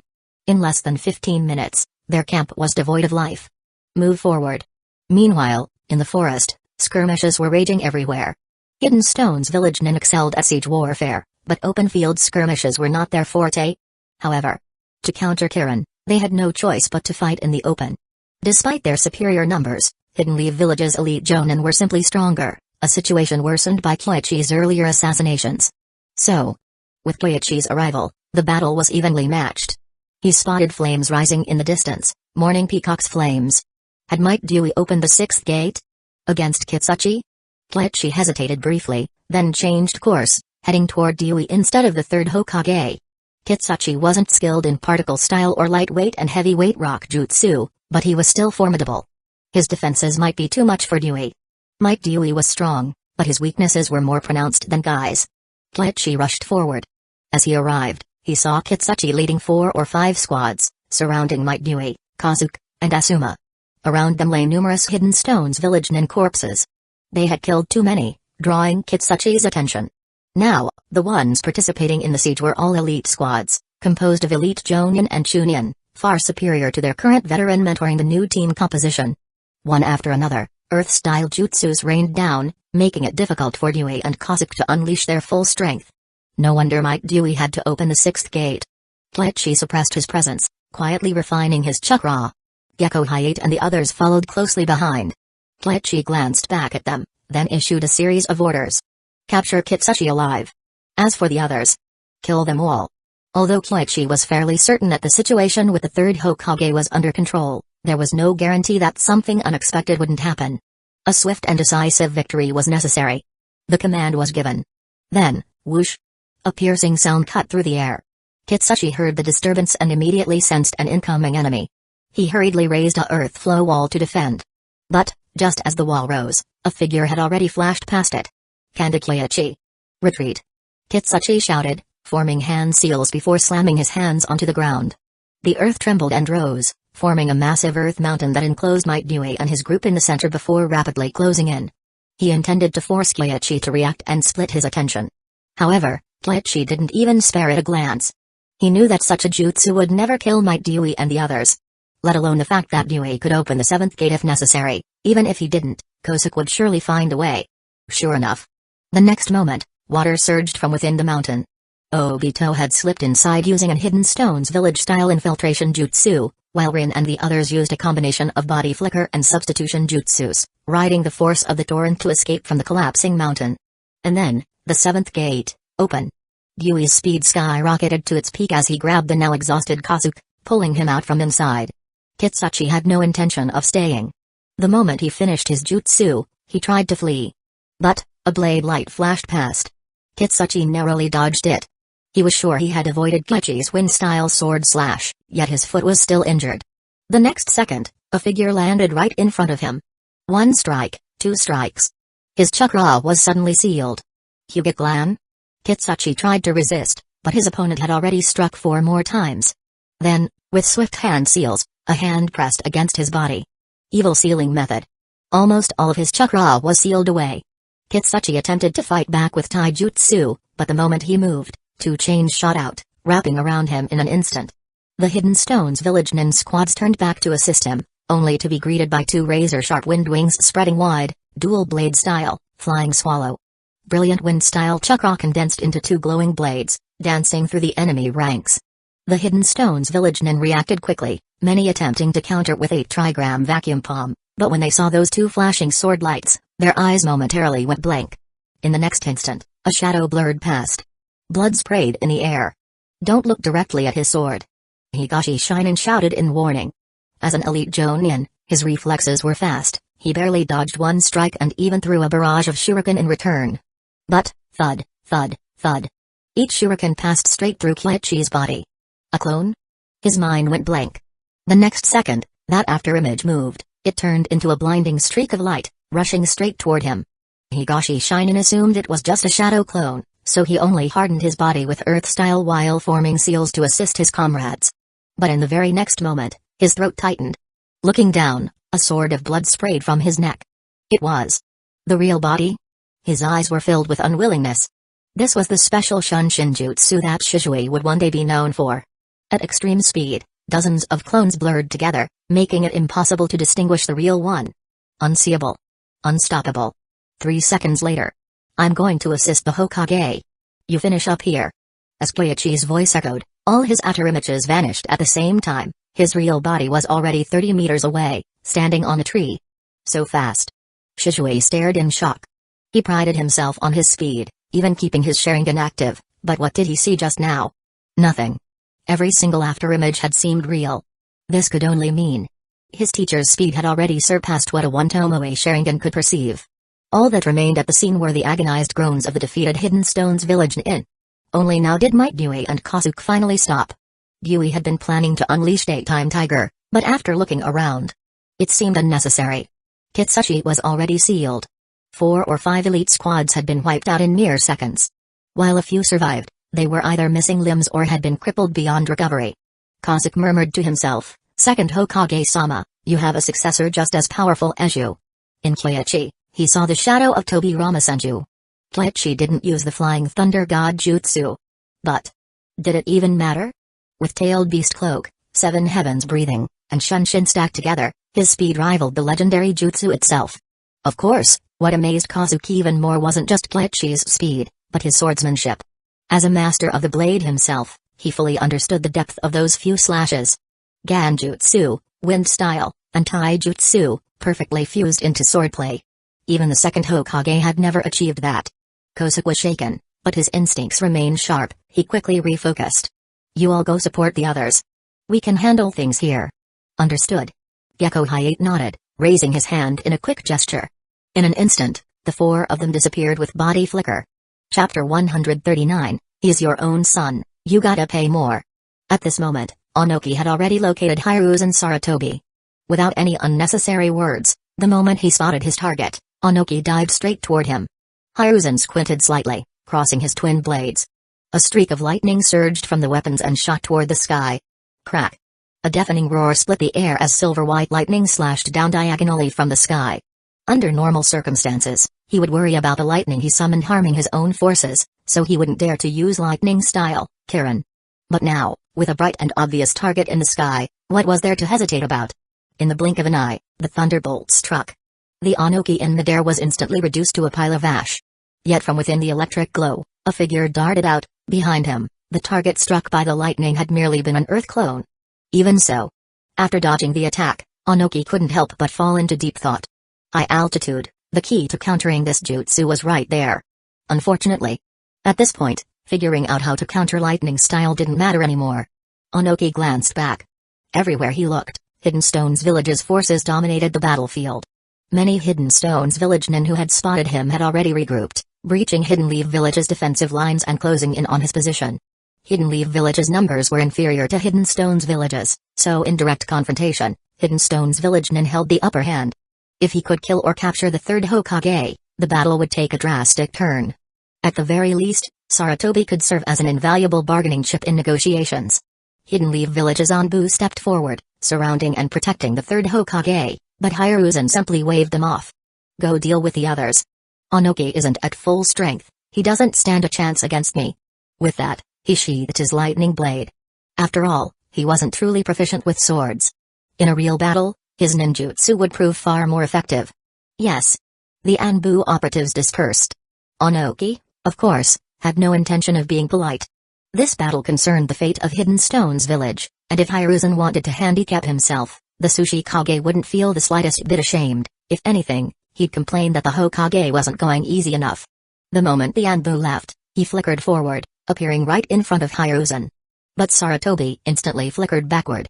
At the same time, countless shuriken materialized out of nowhere, blotting out the sky as they rained down upon Onoki. The airborne Sushi Kage swiftly dodged, enhancing his fists with earth style to swat away several projectiles. Before he could catch a break, a water dragon surged upward, crackling sporadically with silver-white lightning, cooperation ninjutsu, lightning water dragon bullet. As a master of all chakra natures, Hiruzen specialized in these types of hybrid jutsus. Earth style countered water style. However, when water dragon bullet was infused with lightning chakra, earth defenses became utterly ineffective. Onoki didn't dare to take it head-on. He submerged into the earth, using hidden moljutsu to avoid the incoming lightning-infused water dragon. However, the moment he burrowed underground, he felt the entire terrain soften beneath him. Onoki immediately realized something was wrong. He surfaced instantly, but it was already too late. The entire battlefield had been turned into a flowing mire, sweeping him backward like a raging river, carrying him straight toward Hidden Stone's village's earth-style barriers. Onoki was dragged a significant distance before he managed to substitute out at the last moment. When he reappeared, Hiruzen Sarutobi had already pulled some distance away. Onoki used body flicker to catch up, only to be met with a barrage of earth bullets erupting from the ground and a massive fire dragon bullet roaring toward him. Combination jutsu, Earth Dragon Flame Stream. And it was launched from an unpredictable angle. Onoki could feel just how troublesome Sarutobi was. If Koichi was fast and elusive, then Hiruzen was experienced and cunning. His diverse combinations of jutsu, coupled with his unexpected casting angles, made him an absolute nightmare to deal with. Faced with such a jutsu, Onoki had no choice but to unleash Dust Style, detachment of the primitive world jutsu. However, the moment his particle style swallowed the Earth Dragon Flame Stream, Hiruzen had already used Earth Style substitution to reposition himself. Yet this time, Onoki anticipated his move and flickered forward first. Rock Fist. Added weight rock jutsu. Boom. The ground beneath them shattered violently. But then, a staff erupted from the earth. Onoki had no time to form another particle-style attack and was forced to dodge. At that moment, however, he sensed something off. Rain? This rain? No. Oil. His instincts screamed danger. He immediately formed hand seals and slammed his palm onto the ground, summoning a massive rock arm to shield himself. But instead of fire, a flood of lava came pouring down. Onoki was caught off guard. He had assumed the black rain was one of Hiruzen's tricks. He hadn't expected that in just this short time, Koichi had already arrived. The searing lava surge swallowed the battlefield, giving him no time to think. He had no choice but to use particle style again. However, KK Tota consumed an enormous amount of chakra. Even for someone of his caliber, he couldn't afford to use them too many times. He had already spent a considerable amount dealing with Koichi earlier, and now, he was being forced to use it twice more. His chakra reserves were running low. If it were just Hiruzen, he still believed he could fight it out. But now, with Koichi also here. Even though there were several Hidden Stones village nin squads closing in from behind Koichi, Onoki knew they weren't fast enough to catch up. At best, they could help contain Hiruzen. Onoki ascended into the sky. This was the altitude he had determined to be safe. Through the rain and mist, visibility was poor, but through his sensing abilities, he could still discern many things. Kitsuchi's status was unknown. The elite squads that had followed him seemed to have been completely wiped out. Moreover, the number of Hidden Stones village nin along Koichi's path was significantly lower than elsewhere. That bastard had carved a path of slaughter straight through the battlefield. Without him to keep Koichi in check, Hidden Stones village nin had no one who could stop him. But the most terrifying thing was, Onoki noticed that many Hidden Lee village shinobi had small slugs attached to them. Someone was using Katsu's jutsu to continuously heal their forces. Tsunade? Impossible. According to Hidden Stones Village's intelligence reports, Tsunade never left Hidden Leaf Village. As he surveyed the battlefield, witnessing the carnage, he understood, Hidden Stones Village had lost. There was no point in continuing to fight. A heavy sense of sorrow weighed on his heart. Hidden Leaf Village's geniuses emerged one after another, suffocating the great nations. Just when it seemed like Hidden Leaf Village was finally declining, out came Minato Namikaze and Kanda Koichi. How was Hidden Leaf Village so damn lucky? He let out a deep sigh and finally spoke, enough. Hidden Stones Village surrenders. Onoki, at this point, What leverage do you think you have to negotiate a surrender? Kleichi's voice was indifferent. Let's cut to the chase, drop your weapons and surrender unconditionally. As he spoke, he sealed away the tailed beast chakra. Onoki's so-called surrender was nothing more than an attempt to reframe his defeat. Since he had already made his stance clear, there was no need for further bloodshed, but Kleichi also wasn't going to let him off easy. After all, dust-style, atomic dismantling jutsu was still a major threat. Its wide area of effect meant that even Kleichi couldn't guarantee he could completely evade it if Onoki decided to go all in. Still, he needed to apply pressure. Hidden Stone's village still has many shinobi left. We are not completely exhausted. If you force us too far, we can always surrender to Hidden Cloud's village and fight alongside them. Onoki sneered. Even though he had conceded, he didn't want to appear weak, lest Hidden Leaf Village demand too much. What's there to talk about? Either surrender or fight. Threats? Kleichi smirked, drawing his blade. Go ahead. Join Hidden Cloud's village. But before you do, your son and your men will all die. Onoki's expression darkened. Kleichi continued, his tone casual. By the way, take a guess, who do you think is raiding your headquarters right now? Minato Namikaze. Onoki's face remained grim, but he wasn't an idiot. If he still didn't understand the situation, he wouldn't deserve to be Sushi Kage. Kleichi chuckled. Let me educate you. Minato has mastered a jutsu from our second Hokage. A jutsu that was the reason for his nickname, God of Speed. Both men knew the truth, neither side wanted to continue this battle. They were simply negotiating terms. However, what infuriated Onoki was this young brat wasn't backing down at all. Negotiations were supposed to be give and take. Unconditional surrender? Impossible.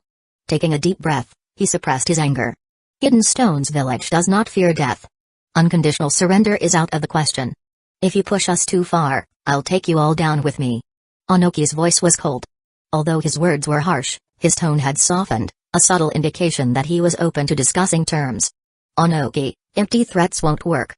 Hiruzen cleared his throat and spoke up, here's the deal, I want Hidden Stone's village to send a force to attack Hidden Cloud's village's rear flank. Additionally, you will provide monetary and material reparations. If you can't accept that, then I'd like to see just how many Hidden Leaf Village shinobi your last particle style can take down. Silence fell over the battlefield. Were Hiruzen's demands excessive? Compared to Kleichi's hardline stance, not really. But if Onoki agreed, it meant declaring war on Hidden Cloud's village. He didn't want to, but looking at Kitsuchi, Roshi, and the future of Hidden Stone's village, he had no choice. Taking a deep breath, he made his decision. Fine. But you must return all our captured shinobi, including our Jinchuriki. Onoki, I've gotten quite used to using this Jinchuriki. I think I'll keep him. Kleichi smirked, holding up a swirling mass of tailed beast chakra. A killing blow, both to the body and the spirit. Onoki was so furious he nearly spat blood. Impossible. The Jinchuriki must be returned. Onoki, you were the ones who deployed your Jinchuriki first. Meanwhile, ours remained in Hidden Leaf Village.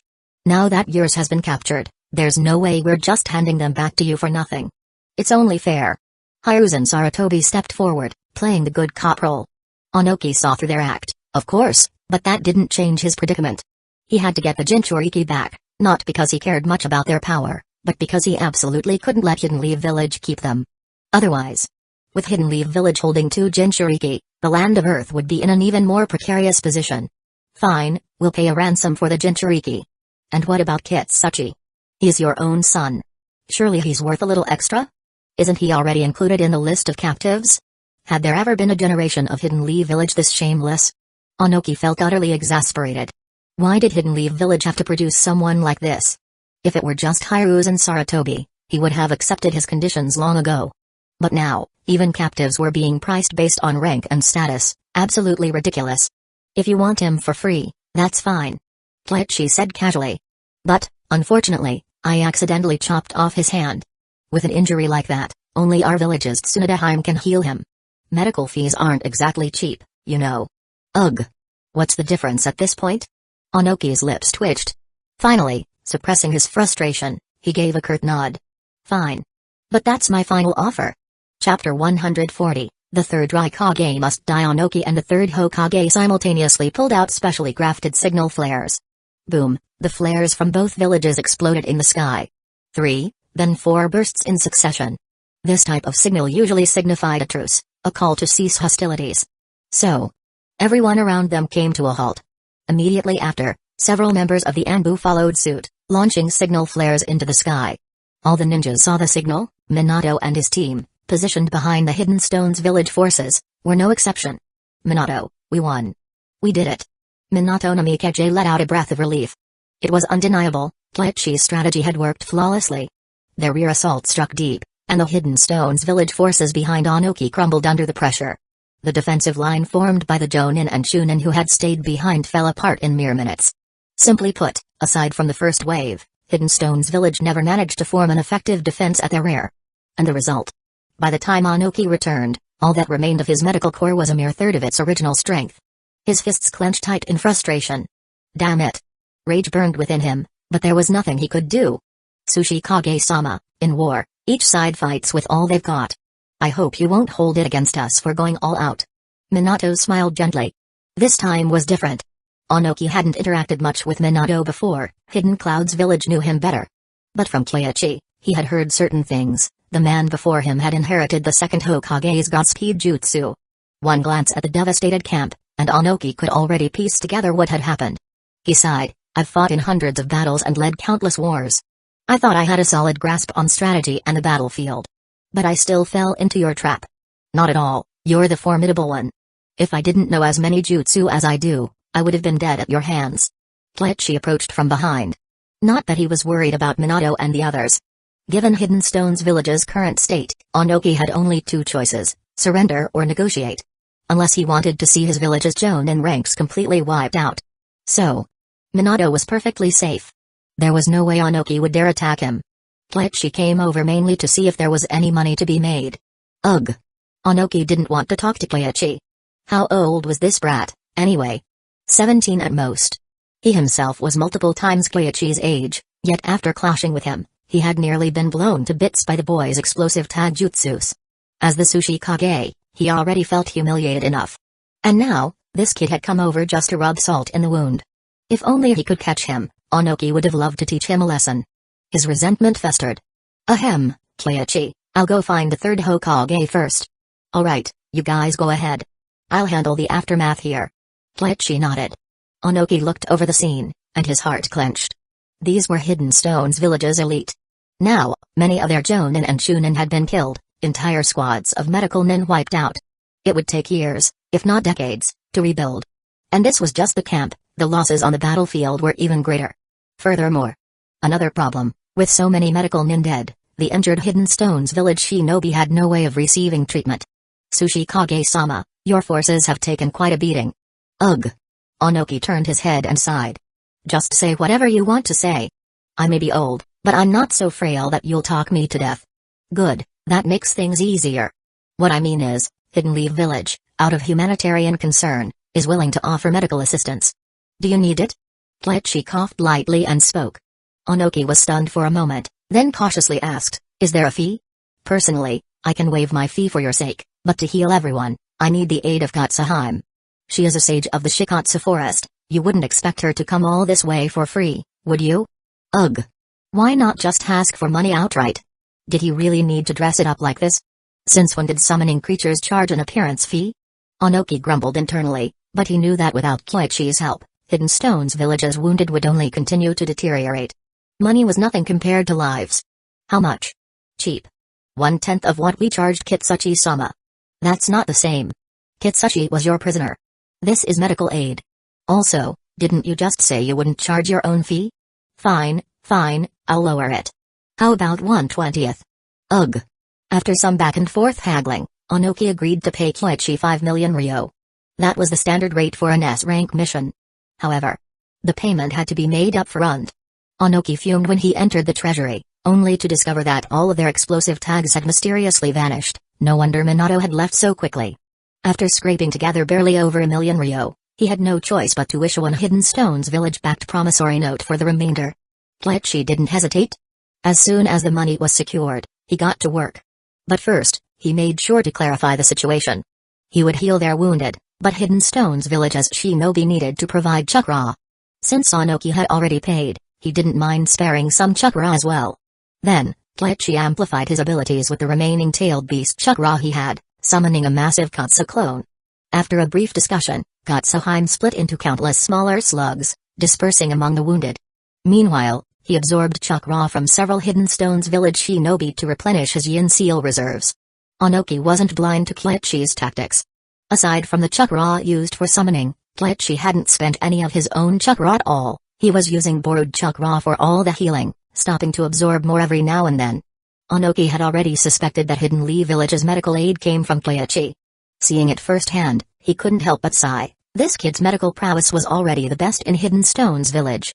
He had no idea how Tsunada's skills compared these days, but from their last encounter, Kleichi wasn't far behind her.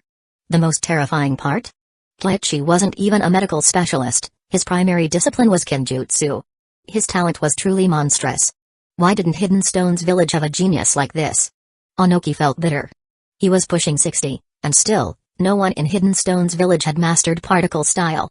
At the very least, he would have settled for someone learning the lightweight or heavyweight rock jutsus, but not a single one. That brat from Hidden Leaf village had played him perfectly, knowing full well he wouldn't dare go all out. And truthfully, he wouldn't. Onoki sighed. While worrying about how to explain things to the daimyo, he also started thinking about how to deal with Hidden Clouds village. The third Raikage wouldn't be easy to handle. After a long while, Hidden Stones village's wounded had been stabilized. Joan and Kleichi, was it you who devised this strategy against us? Onoki had calmed down. A loss was a loss. Hidden Stones village had started this war against Hidden Leaf village. Losing and paying the price was only natural. But, he wanted to know who had planned it all. The third Hokage? No way. He knew Hiruzen Sarutobi too well. That man would never orchestrate such a bold maneuver. Take a guess. To put it plainly, we Hidden Stones village nen will keep our word. We'll step in to block the Hidden Clouds village, but how much we can hold them back and what kind of results we achieve will depend on how much effort Hidden Leaf village is willing to put in. And you're suggesting? Kleichi already understood Onoki's intentions. We work together to take down the third Raikage. If he makes it back alive, the Hidden Clouds village will be at war again in just a few years. That won't be good for anyone. Onoki made no attempt to hide his thoughts. Hidden Stones village's jutsu were completely countered by the Hidden Clouds village. In particular, the current Raikage, the third A, wielded the strongest spear, his one-finger nukite, against which every earth-style jutsu might as well be paper-thin. He had long dreamed of killing the third Raikage. Kleichi, on the other hand, had incredibly powerful wind style, could absorb chakra with saimata, and had speed that was nothing short of terrifying. In Onoki's eyes, Kanda Kleichi possessed every necessary trait to defeat the third Raikage. The third Raikage, huh? Kleichi fell into deep thought. From Hidden Leaf village's perspective, eliminating the third Raikage was certainly in their best interest as well. The man could go toe-to-toe with the Eight Tails in a direct fight. More absurdly, even the Eight Tails had failed to break through his defenses, his only injury had come from his own attack. In the original timeline, Onoki had sacrificed over 10,000 Hidden Stones village nen just to exhaust the third Raikage to death. That alone spoke volumes about his sheer durability. Hidden Leaf village wasn't as specialized as Hidden Stones village, but even they didn't have many who could go up against him. If the third Raikage made it back home, that would be a real problem. After a long pause, Kleichi finally said, I can't make the call on the third Raikage myself.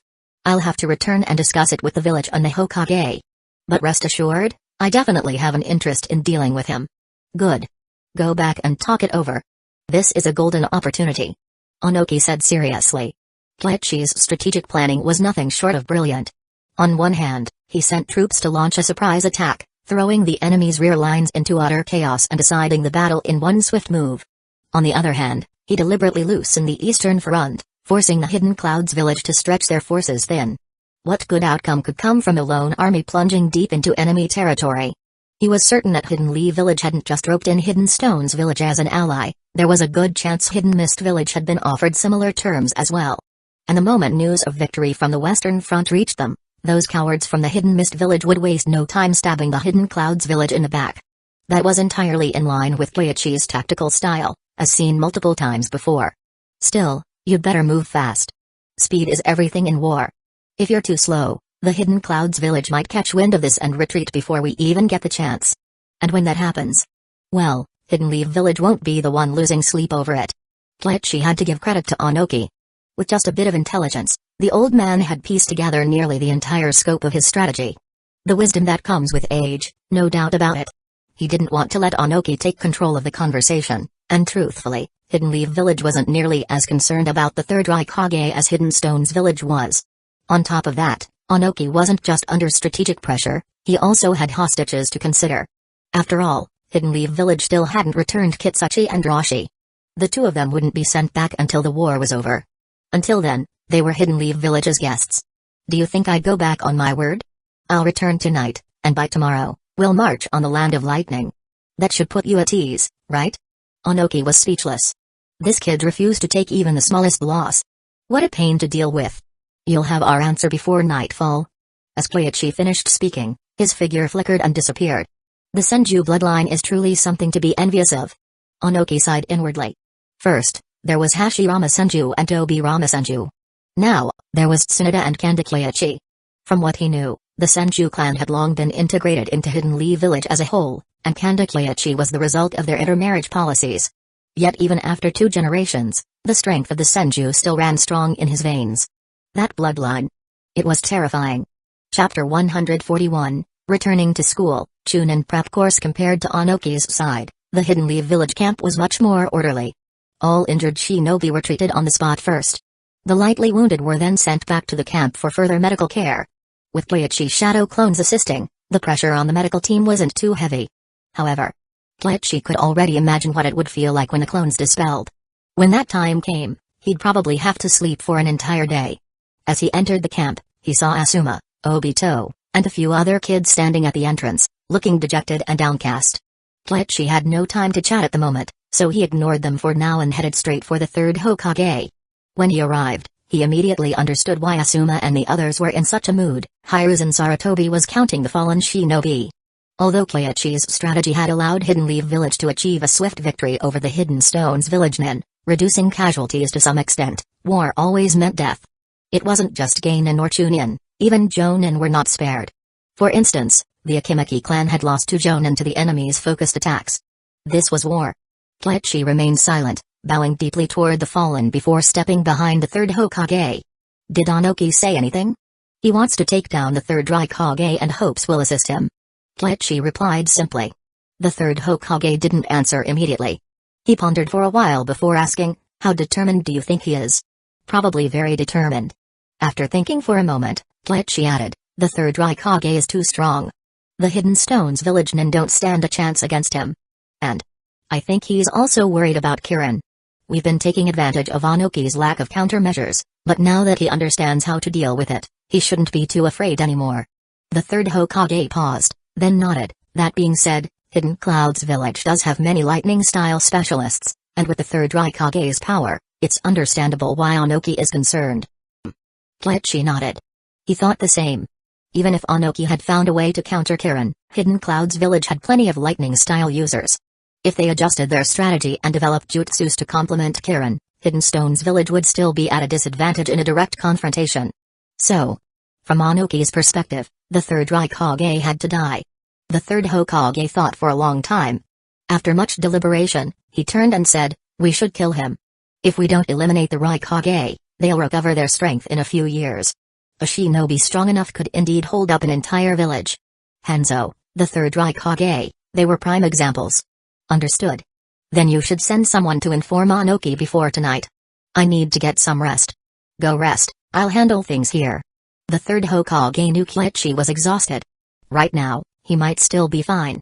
But once his shadow clones dispelled and all the accumulated fatigue hit at once, even with the Senju physique, he wouldn't be able to withstand it. Take this sword back. I still prefer my adamantine staff. Yes. Koichi took the Kiba blades, turned to leave the camp gate, intending to talk to Asuma and the others before heading to rest. However, out of the corner of his eye, he noticed someone hiding in a tree, silver hair, a mask. The true successor of the White Fang. But that awkward presence was still there. He didn't pay it much mind and was about to walk away when Kakashi suddenly appeared in front of him with a body flicker. Can I ask you a question? Go ahead. Koichi was a little surprised but quickly composed himself. Kakashi hesitated for a moment before speaking. How do you perfect Kenjutsu? Different chakra nature transformations require different integration methods. I'm best at wind-style sword jutsus and Ganjutsu-infused swordplay, followed by water-style. As for earth-style, I haven't found a perfect method yet, Maybe focusing on weight manipulation would help. Kleichi didn't hold back. When it came to Kenjutsu integration, he was undoubtedly an authority in Hidden Leaf Village. That Kakashi had started delving into Kenjutsu was largely due to Kleichi's influence, so he was naturally willing to answer his questions. Besides, there was a reward in it for him. As for Earth-style swordplay, the best way to enhance it would naturally involve the lightweight and heavyweight rock jutsus. Unfortunately, Hidden Leaf Village didn't have any Earth-style jutsus of that nature. Developing them from scratch was as difficult as inventing the lightweight and heavyweight rock jutsus from nothing. Kakashi immediately understood that the Earth-style path was not an option for him. After thinking for a while, he continued, with lightning style, I can make my sword induce paralysis, but it doesn't feel perfect. Right now, it mostly stimulates my body's activity to enhance taijutsu and kenjutsu. As he spoke, he drew his sword and swung it. ZT. Lightning flickered along the blade, but it quickly dispersed. While it did enhance the sword's power, the effect wasn't ideal. You're not concentrating enough. Kleichi immediately saw the issue. Lightning chakra disperses easily, and though Kakashi was controlling it, his concentration wasn't precise enough. Kakashi was confused. But, the next moment, he saw Kleichi draw his sword. At first, there was no chakra on the blade.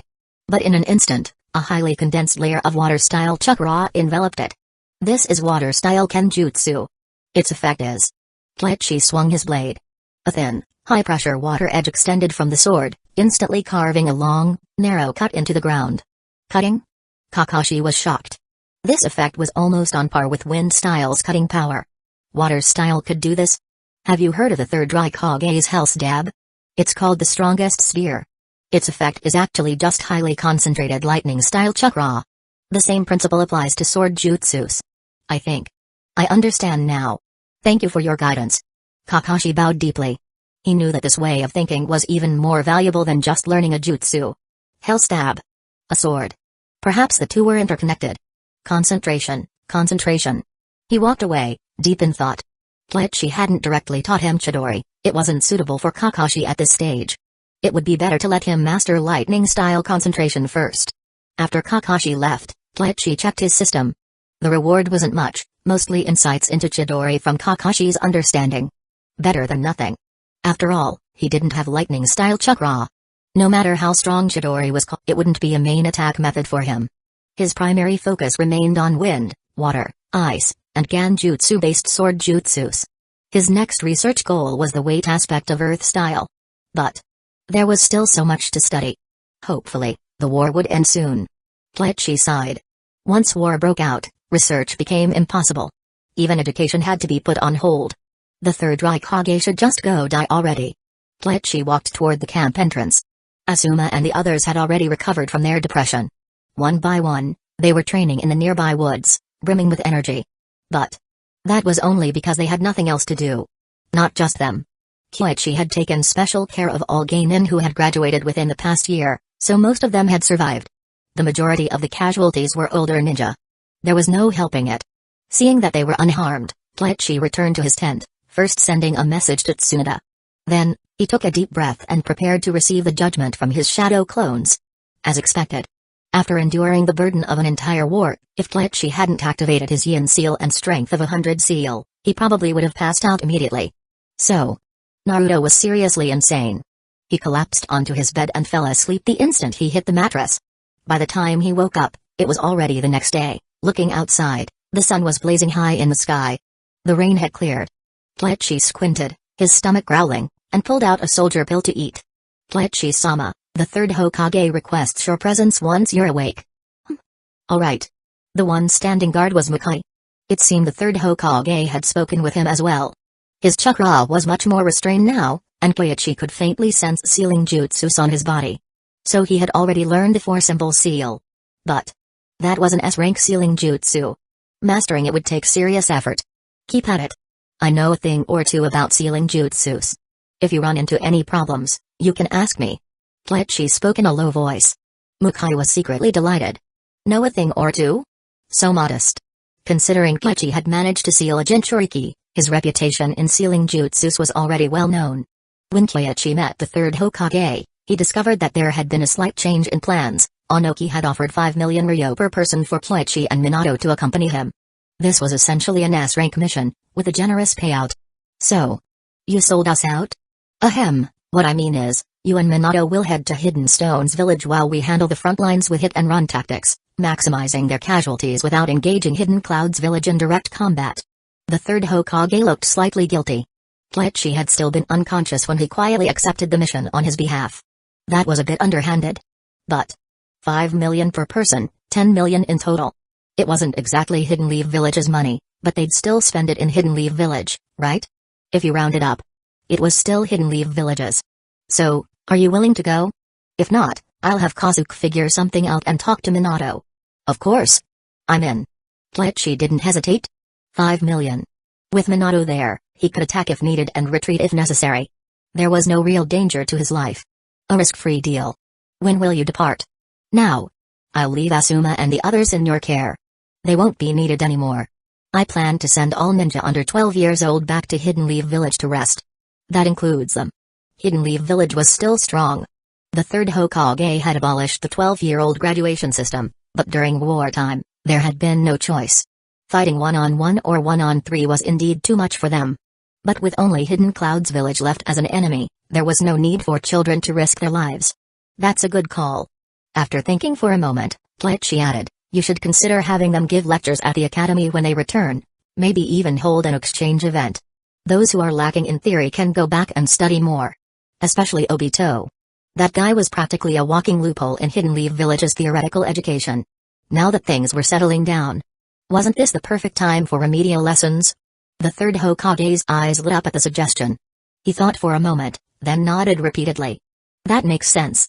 These kids only graduated early because of the war. Going back to continue their studies is completely reasonable. But will they resist the idea? No need to worry. After the exchange event, have Midokado Hamura give them a lecture and call it a Chunin prep course, a special program to train them into proper Chunin. Resist? Please. With all the methods from his past life, there was no way these kids would complain. The third Hokage nodded continuously. A Chunin prep course? Just the name made it irrefutable. And with Midokado Hamura's prestige, he was the perfect person to handle this. Brilliant. Chapter 142, Simple, I'll wipe out the 7 ninja swordsmen, huh? We're being sent back to Hidden Leaf Village? Why?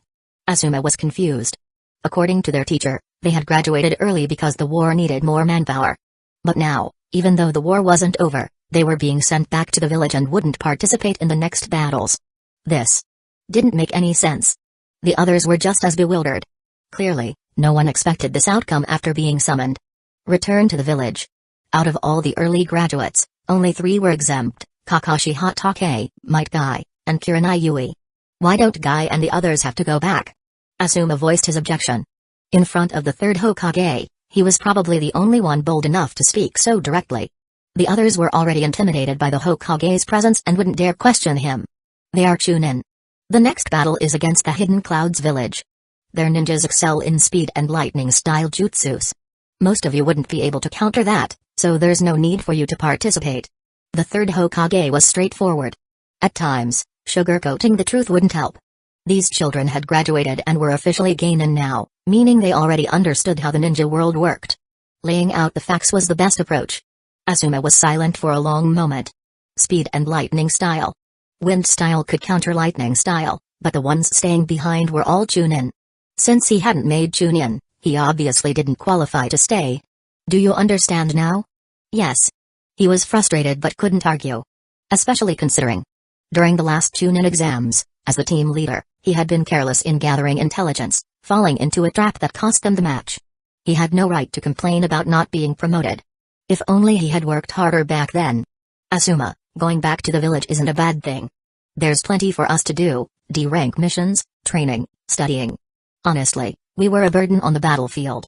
Shizue spoke softly. He understood how much the higher-ups had done for them. To keep them alive in battle, their team leaders were always exceptionally strong, not just for the children from ninja clans, but even for those from civilian backgrounds. In reality, most regular Genin didn't have the luxury of being led by a Jonin.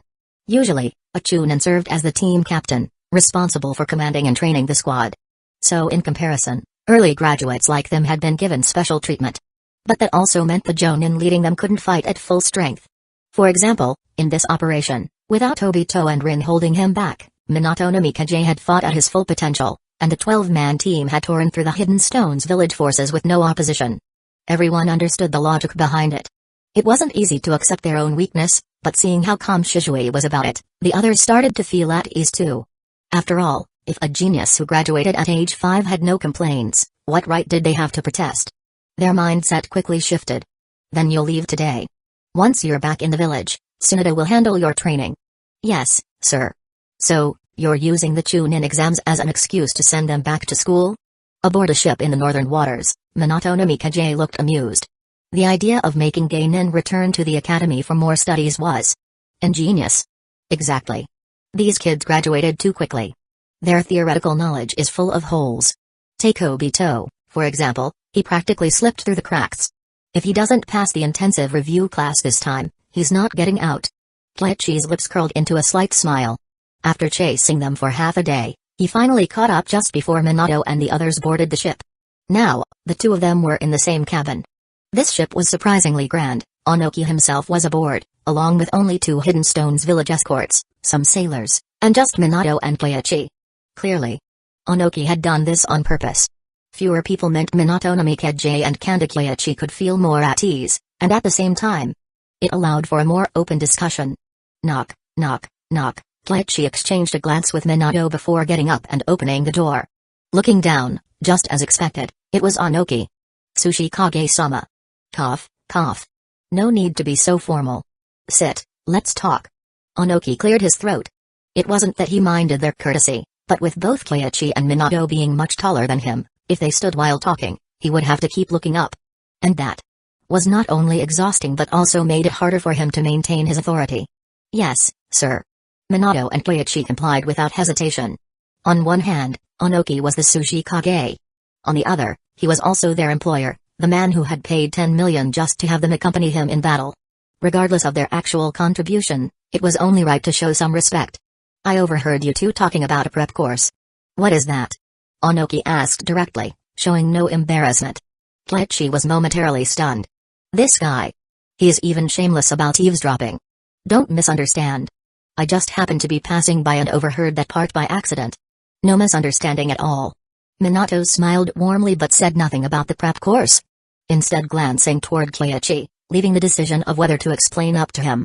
Keiichi considered for a moment. Hidden Stones village was one of the better villages at training shinobi.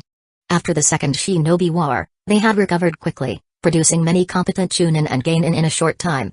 What they lacked were Jonin. But the crash course was ultimately an educational method. After thinking it over, he spoke. Given our relationship, I'd personally love to tell you, but I have to consider my position, so. More money? Onoki instinctively asked in a low voice.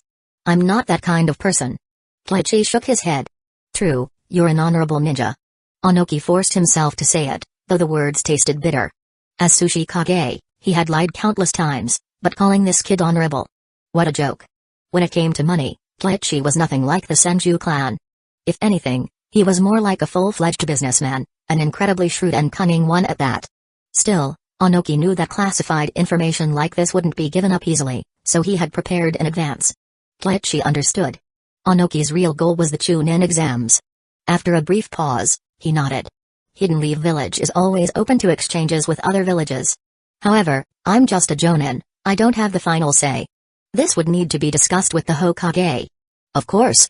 A smile crept onto Onoki's face. The Hokage, huh? He wasn't fooled. Hiruzen Sarutobi's interest in leading Hidden Leaf Village had faded. Once this war ended, the 4th Hokage would take over. And given the current situation, that 4th Hokage would most likely be Tsunoda. And who was Keiichi? Tsunoda's relative, the strongest genius of the new generation. His words were just a formality, he was merely being polite. After that, the three chatted casually for a while. Onoki didn't bring up anything serious, and the mention of the Chunin exams had been more of a spur-of-the-moment idea. His true objective was something else. After waiting for a long time and seeing that Keiichi wasn't initiating the real conversation, Onoki finally lost patience and asked, "What do you know about the 3rd Raikage?" To be honest, not much. You know how it is, I'm only in my teens, and Minato's only in his 20s. Keiichi straightened his posture. This was the real business. Onoki remained silent for a moment, then adjusted his chair, raising his seat a little higher before speaking. The 3rd Raikage is a master of both ninjutsu and taijutsu. His defensive jutsu, the lightning-style armor, is said to be impenetrable, and his offensive jutsu, the one-finger nukite, is devastating. He is also incredibly fast. My particle style barely affects him. As he spoke, his gaze fell on Keiichi. In a way, Keiichi and the third Raikage were very similar. However, Keiichi's abilities were more diverse and unpredictable, and their records were comparable. The third Raikage couldn't defeat Onoki, and Onoki also had no real way to deal with the third Raikage. Just like his battle with Keiichi. Onoki sighed, reminiscing about past battles before continuing. As far as I know, there was a time when the Eight Tails rampaged in Hidden Cloud's village, but the third Raikage single-handedly subdued it. His lightning-style armor is so strong that even a tailed beast couldn't break through it. If we Hidden Stone's village nin were to fight Hidden Cloud's village alone, I'm not confident we'd win. When someone is truly determined to kill their enemy, they'll find a way. But Onoki wasn't at that point yet. And Keiichi understood why. Wind style counters lightning style. Everyone knew this, and Keiichi excelled at wind style jutsus. He also knew more about the Eight Tails rampage than Onoki did, or Orochimaru had orchestrated that mess. In fact, part of the Eight Tails cells were still sitting in his lab. But that didn't matter. What mattered was that the third Raikage's lightning-style armor had a weakness. Onoki's reason for being here was clear. He wanted to see what he was getting for his 10 million. After a brief moment of thought, Keiichi replied, "To be honest, I've never fought the third Raikage, so I can't say for certain whether I can break through his defense. But if we have enough people, he can be worn down." Worn down? Onoki fell silent. So it still came down to exhausting him? If that was the case, then his 10 million had been a waste. That's all? Not exactly. With the three of us, we can wear him down. But the real issue is the rest of the Hidden Cloud's village forces. Keiichi said matter-of-factly. As expected of Hidden Leaf Village's genius. I have no more doubts. Onoki's smile returned. 3 people exhausting him. He had clearly misunderstood. The 10 million was still worth it. Then, he asked, I have a personal question. Just how badly did you crush Hidden Mist Village? Why did they retreat so quickly? They didn't tell you? Keiichi chuckled. I wiped out the 7 ninja swordsmen of the mist. 4 of them are still alive, but 3 were let go by me, along with their swords. What? Considering that Onoki had seen 3 of those swords in Hidden Leaf Village. That made 6. Damn Hidden Mist Village. They had been hiding the truth. The reports he received only mentioned Keiichi's speed and strength but completely omitted the battle details. Those fools. They were useless, just like the second Mizukage. If it weren't for him sacrificing himself to take down his teacher, Hidden Stone's village wouldn't have been suppressed by Tobirama Senju for so many years. Of course, it wasn't just my effort. So, in exchange for letting them go, you took their swords and had them attack the Land of Lightning's rear? Well, since you already figured it out, there's no need for me to explain. Keiichi smirked. Hidden Mist Village's lack of transparency had worked in his favor. Thanks, Hidden Mist Village. Chapter 143, 1 sentence equals 1 million? Sir, we've spotted the coast of the Land of Lightning. Good. Hold position here for now. Onoki gave his orders. At present, only a small portion of Hidden Stone's village's forces had arrived. This amount of manpower was nowhere near enough to cut off Hidden Cloud's village's retreat. On the contrary, if they engaged prematurely, they risked being encircled and wiped out. The Raikage wasn't a fool. Onoki himself hadn't committed his full strength. Why would the Raikage deploy all of his shinobi to the front lines? What if Onoki launched a surprise attack on Hidden Cloud's village instead? There was no alliance between them. This was purely a matter of convenience. Both villages saw an opportunity and agreed to attack Hidden Leaf Village together. Besides, even if an alliance did exist, it wouldn't necessarily mean anything. Between nations, trust was scarce. As long as the benefits were tempting enough, betrayals happened all the time. Even if Onoki sincerely claimed to be an ally, the Raikage still wouldn't let his guard down. The same applied to Hidden Mist Village. However, the third Raikage probably never expected that someone would choose this exact moment to launch a full-scale invasion of the Land of Lightning. Who could have seen this coming? Just a few days ago, everything was going well. They had even occupied the Land of Grass. But in a matter of days, they were beaten so badly by Hidden Leaf Village that they couldn't even tell which way was north. In the end, they had no choice but to surrender in disgrace. Onoki let out a sigh. Keiichi stepped out of the cabin, gazing at the shimmering sea and the distant landmass. The sight lifted his spirits somewhat. He glanced at Onoki and said, Tsuchikage-sama, I believe your priority shouldn't be invasion or territorial expansion, but rather finding and nurturing a suitable fourth Tsuchikage. It'd be quite pitiful if you were still holding this position at 70 or 80 years old. Could he be any less blunt? Onoki had no words. Did he not want to cultivate a fourth Sushi Kage? The problem was, there wasn't one. He couldn't find a suitable candidate. The few decent ones he had, this guy had taken care of them already. Onoki suppressed his anger. 5 million ryo. He couldn't afford to lose his temper. If you don't have a successor, then your training methods must be flawed. I'm an expert in Hidden Leaf Village's education system. While I can't divulge Hidden Leaf Village's secrets, I can certainly customize a plan for you. How much? Talking about money ruins relationships. But your flying jutsu. That's something I'm quite curious about. If it's about jutsu, forget it. Onoki's face darkened. Lightweight rock and heavyweight rock jutsus were classified secrets in Hidden Stones Village. Only those he personally approved could learn them. And this outsider wanted in? Dream on. Then money it is, 5 million. Kleichi sighed. He was just testing the waters anyway. It's not like a few words would actually get him a Kage-level jutsu. 2 million. And if you just spout nonsense, I won't acknowledge it. Onoki snorted coldly. Alright, I'll share my thoughts. Kleichi nodded. With Kitsuchi and Rashi in his grasp, he wasn't worried about Onoki reneging on their deal. Just then, Minato overheard their conversation and stepped onto the deck. Haven't you noticed? Your Hidden Stones Village nin's education has serious issues. Your Earth-style jutsus are strong, but you're lacking in other areas. Onoki fell into deep thought. Hidden Stones Village never forced students to master Earth-style. It was just that Earth-style was the strongest, so most people naturally chose it. However, it was true that they lacked diversity. If Hidden Stones Village had more Wind-style and Lightning-style users, would they really fear jutsus like Lightning-style, Kirin so much? He started taking the discussion seriously. You have a solution? Given the current situation, I think your education system must be very rigid.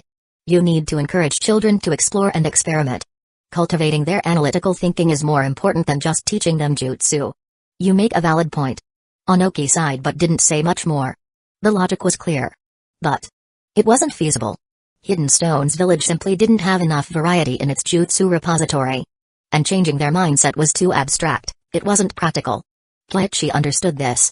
So, seeing that Onoki had no further response, he continued, the Ninja Academy's curriculum is insufficient for many students. Minato, would you agree? Huh? Oh, yes. But it depends on the individual. Not everyone can grasp things quickly. Minato was caught off guard. He hadn't expected Kleichi to bring him up, but it was true, back in the academy, he always felt the lessons weren't enough. However, he was well aware that his own talent was exceptional, so his experience wasn't universal. Kleichi, on the other hand, was speechless. Minato was too honest. But at least Kleichi had no intention of scamming Onoki. That's why elite education is necessary. Establish a special class for young genin with potential, give them more courses, teach them advanced knowledge, and train their analytical skills. A gifted class? Onoki murmured. Hidden Stones Village's academy taught students as a single unit. There was no such thing as a gifted class. But after hearing Kleichi's words, he felt this might actually work. Hidden Stones Village had no shortage of average genin and shunin. What they lacked were powerful, well-rounded jonin. Elite education. True to its name. It was meant to produce elites. After pondering for a while and finding no flaws in the concept, he asked, why are you telling me all this? Aren't you afraid Hidden Stones Village nin will become stronger? Hidden Leaf Village is the strongest. We fear no other village's challenge. You three banded together to attack us, and yet we dismantled you one by one. Only through competition does progress occur. Kleichi stood with his hands behind his back, exuding confidence and pride. Onoki had mixed emotions. The boy was barely in his teens, yet his understanding of these matters surpassed even that of many older generations. With such talent, his pride was well earned. And his words. They truly resonated. Competition drives progress? Minato fell into deep thought. At first, the statement seemed questionable, but upon reflection, looking at the history of the ninja world, the peak of jutsu development was during the era of the second Hokage and his contemporaries. Why? Because during that time, names like Hashirama Senshu, Tobirama Senshu, and Madara Uchiha instilled a deep existential crisis in every village. They couldn't afford to stagnate, they had to push forward constantly. But now, compared to the past, Hidden Leaf Village had indeed weakened. Aside from Hidden Clouds Village, the other villages seemed content to rely on old jutsus rather than innovate. Meanwhile, Hidden Leaf Village continued to advance.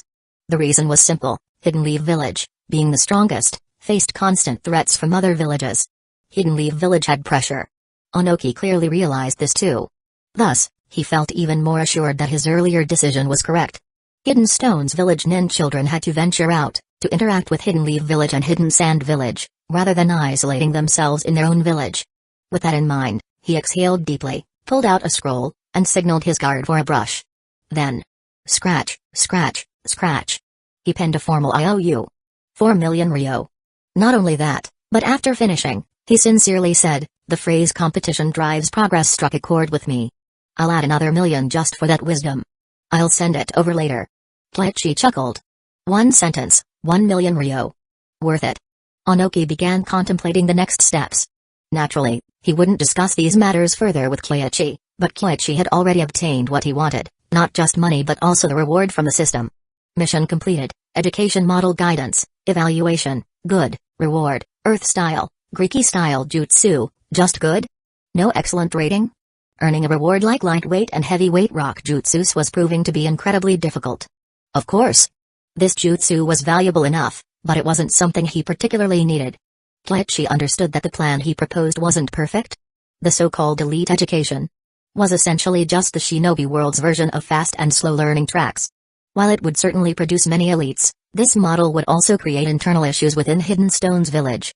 Meanwhile, Hidden Leaf Village didn't actually need to fear or be wary of Hidden Stone's village at all. If Hidden Leaf Village could only maintain its strength and dominance by ensuring others fell behind, wouldn't that make him no different from Denzo? At the very least, he stood on the shoulders of giants. He might not surpass the legendary Four Bears, but he should at least strive to be better than Denzo. A goal should be set high. Kleichi gazed out the window toward the distant land. Are you sure about this? Minato didn't quite understand. From his perspective, Kleichi seemed to be genuinely helping Hidden Stone's village, but he couldn't shake the feeling that something was off. There's no problem. Everything I gave him is outdated. Minato suspected that Kleichi had a deeper plan in mind. He trusted that Kleichi wasn't acting recklessly. Hidden Stone's village's ships arrived one after another. Moments later, the fleet began advancing toward the coastline. This wasn't a proper harbor, and there might be reefs or underwater currents, but for shinobi, such obstacles weren't an issue. Soon, they neared the shore. However, at the same time, the Hidden Clouds village shinobi also spotted their movements. With thousands of Hidden Stone's village nin packed onto so many ships, there was no way to conceal their approach. In fact, neither Onoki nor Kleichi had any intention of hiding it. Most of Hidden Clouds village's main forces were currently deep within a land of fire. Even if they received word immediately, it would take them at least half a day to return here. And that's assuming no one interfered. If Hidden Leaf Village decided to delay them, it would take more than a full day. That was more than enough time for Hidden Stone's village to deal with the Hidden Clouds village shinobi stationed here and construct a solid defensive line. Of course. Against Hidden Clouds village, an Earth-style-based defense line wasn't the most effective, but it was better than nothing. Right now, waves of Hidden Stone's village nin leaped from their ships, rushing toward the shore. Kleichi glanced at the scene but made no move to intervene. This wasn't his mission. Onoki sighed. If Kleichi and Minato were willing to step in, this battle would be far easier. Unfortunately, the two of them wouldn't help so easily. 10 million Ryo, just enough to hire them to deal with the third Raikage. Of course. If they actually managed to kill the third Raikage, then the cost would be well worth it. Compared to that, the rest of the Hidden Clouds village shinobi were insignificant. Onoki narrowed his eyes, calculating the Hidden Clouds village shinobi's current situation. By the time the third Raikage received this information, it would take at least half a day. If they wanted to retreat here, it would take even longer. That meant plenty of time to set up traps. Onoki had fought in countless wars and had clashed with Hidden Clouds village many times before. He knew exactly how to deal with those lightning-wielding brutes. After securing a defensive line, he swiftly issued orders to prepare the battlefield. Kleichi and Minato stood at the side, watching without a word or any intention of getting involved. If anything, they wouldn't mind if Hidden Stone's village lost a few more shinobi. Chapter 144, Hidden Mist Village? Might as well change the name. Yagura-sama, are we really going to attack the Hidden Clouds village? Of course. But given the third Raikage's temperament, if we strike now, he'll definitely retaliate as soon as he recovers. Can Hidden Mist Village withstand that? Chukiki was deeply concerned. As a jonin of Hidden Mist Village, he wasn't entirely unaware of the village's decisions. The assault on the Land of Lightning wasn't just a war fueled by clan greed, It was also part of their pledge to surrender to Hidden Leaf Village. However, he was well aware of the price of attacking the Land of Lightning. Hidden Cloud's village was war hungry. Those people were lunatics who acted without regard for consequences. From a pure power standpoint, Hidden Mist Village had no chance of actually defeating them. If they provoked the Hidden Clouds Village, were they expecting Hidden Leaf Village to come to their rescue? From his perspective, attacking Hidden Clouds Village was not a wise decision. But Yagura didn't see it that way. He simply smiled and gazed westward. Chukiki, do you remember when I had the Anbu sell a piece of intelligence to Onoki? Yagura paused for a second, then shifted his gaze toward the Land of Lightning. If everything went as expected, Hidden Leaf Village should be in a full-scale war with Hidden Stones Village by now. Chukiki suddenly understood. The Hidden Clouds Village had been unstoppable lately. Rumor had it that Hidden Leaf Village had been continuously retreating, shrinking the front lines all the way into the Land of Fire. That had never happened before. So, Hidden Leaf Village and Hidden Stones Village were already fighting. Then shouldn't we be attacking Hidden Leaf Village instead? That's certainly an option, but I believe Hidden Leaf Village will win. By taking action now, we'll be in a better position to explain ourselves to Hidden Leaf Village later, and we can still reap some benefits. Yagura spoke with confidence. Of course. His reasoning wasn't just based on intuition. He simply had faith that that person would come up with some unfathomable strategy to defeat that old fox, Onoki. Victory would likely belong to Hidden Leaf Village in the end. Given that, attacking Hidden Leaf Village in direct defiance of their agreement, especially when their elite forces were stationed there, would be a foolish move if the ambush failed. Yagura thought to himself. We're almost at the shore. Prepare for battle. No. Yagura-sama, something strange is happening. Many Kutonin seem to be moving west. Chukiki was stunned. His sensory abilities were strong, allowing him to detect the enemy's movements earlier than most. Clearly, this was a force meant to guard against Hidden Mist Village's ambush. Yet now, they were rushing west, seemingly to support another battlefront. What was going on? Even Yagura was momentarily confused, staring blankly. That doesn't make sense. Could it be that Hidden Leaf Village is making a desperate move and abandoning the western front against the Hidden Clouds Village? Is Hidden Leaf Village's Hokage insane? Chukiki was incredulous. If Hidden Leaf Village abandoned the western front, Hidden Stones Village would completely overrun them. Based on everything he knew about Hidden Leaf Village, that was impossible. Hard to say. That person is capable of anything. Of course, there is another possibility. But I really hope it isn't the case. Yagura trailed off cryptically. But Chukiki understood. The other possibility.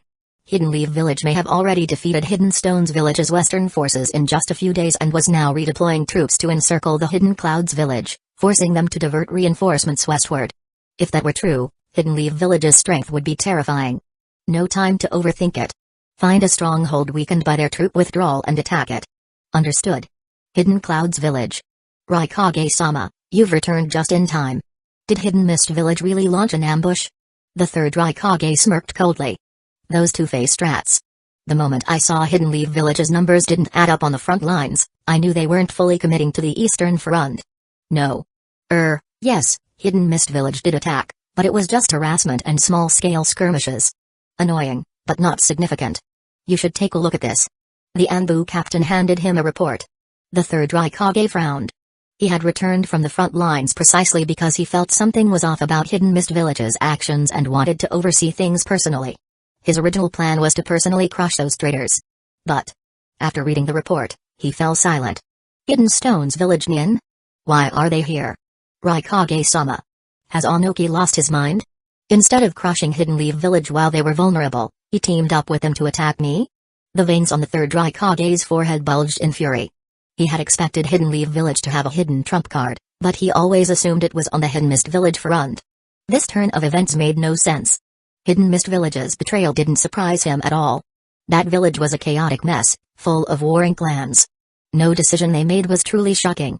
But Hidden Stones Village was essentially Onoki's personal fiefdom. Under his leadership, the village had grown into a powerful force, and Onoki was no fool. He knew that Hidden Leaf Village was still the strongest village. Why would he stab him in the back? Raikage-sama, I have a theory. We've been making such rapid progress in the east. Could it be that Hidden Leaf Village secretly pulled back some forces to deal with Hidden Stones Village, which is why they withdrew some forces? The third Raikage knew that in moments of crisis, staying calm was crucial. Rather than raging, he focused on thinking things through. After a moment, he nodded. Go on. If that's the case, then Could it be that Onoki has already lost? The Anbu captain voiced his theory. Even he found it hard to believe, but it was the only possibility that made sense. Onoki. Lost? The third Raikage turned to stare at his Anbu captain, as if the man had lost his mind. Hidden Stone's village had spent years preparing for this war, while Hidden Lee village had been weakened by conflicts with Hidden Sand village and was fighting on multiple fronts. By all logic, they should have been at a disadvantage. Assassination tactics? Nonsense. That was Onoki they were talking about. Even he, the third Raikage, had no surefire counter to particle style and light-heavy rock jutsus. He couldn't think of anyone in Hidden Leaf village capable of assassinating Onoki. Yet, he couldn't explain why Onoki would suddenly turn against him. After a few seconds, he gave up trying to make sense of it. Now was not the time for hesitation or doubt. Use the heavenly transfer jutsu to send me to the front lines. No matter what, the situation has changed, we must retreat. The heavenly transfer jutsu? But, Raikage-sama, this jutsu is meant for sending messages. We can just relay the information, there's no need to take such a risk. The captain of the Anbu was stunned. Send the Raikage? If anything went wrong, the Hidden Clouds village would be finished. I must go to the front lines. Otherwise, I might make his own decisions. And Hidden Leaf village may not simply let them go. If I don't go, our losses will be even greater. The third Raikage's voice was firm and unwavering, but, follow orders. Yes. The heavenly transfer jutsu was meant for sending messages, not people. This would be the first time. As he performed the jutsu, his hands trembled. If something went wrong, even death wouldn't be enough to atone. Meanwhile, at the front lines, Hidden Leaf village's forces had pulled back significantly, while the Hidden Clouds village continued their layered advance. Under Orochimaru's meticulous battlefield control, and Killer Bee had yet to realize anything was amiss. Orochimaru, I just got word, the Western Front is victorious. Minato is now with Koichi and Onoki, preparing to cut off the Land of Lightning's border routes. When did this happen? Orochimaru shot up from his seat. Even he couldn't help but lose his composure. Victory? And Onoki is joining the assault on Hidden Clouds village? Impossible. It happened too fast. The battle was won yesterday. Last night, Onoki returned to his country to gather reinforcements. He should already be at the Land of Lightning's border by now. Jiraiya was elated. They had actually done it. He didn't know exactly what role Minato had played in the battle, but achieving victory so quickly meant that everyone had contributed significantly. Now, the key was the Eastern battlefront. Excellent, excellent. Orochimaru was just as excited. He had expected a longer stalemate. Moments ago, he had even considered pulling back further, but beyond this point lay villages in the Land of Fire. If they let the Hidden Clouds village advance any further, the consequences would be unpredictable. Now, there was no need to hesitate. The time for counterattack had come. What about Koichi's group? They said nothing, left the decision to us. That makes sense. We know this battlefield better, and they don't understand the current situation. If they act rashly, it could backfire. Wait. We'll let the Hidden Clouds village retreat first, then pursue them. Orochimaru suppressed his excitement. Now was not the time to strike, but they could start surveillance. He quickly issued orders, mobilizing the Hyuga, Aburame, and other clans specializing in reconnaissance to closely monitor the Hidden Clouds village nin's movements. However, before long, he received a startling report. The third Raikage had returned. Thankfully, they hadn't launched their attack yet. Otherwise, they would have been in serious trouble. The third Raikage was teleported back? Does the Hidden Clouds village have a jutsu similar to the Flying Thunder God? Jiraiya was incredulous. No, it's impossible for it to be like the Flying Thunder God. My guess is that only the third Raikage could withstand the backlash.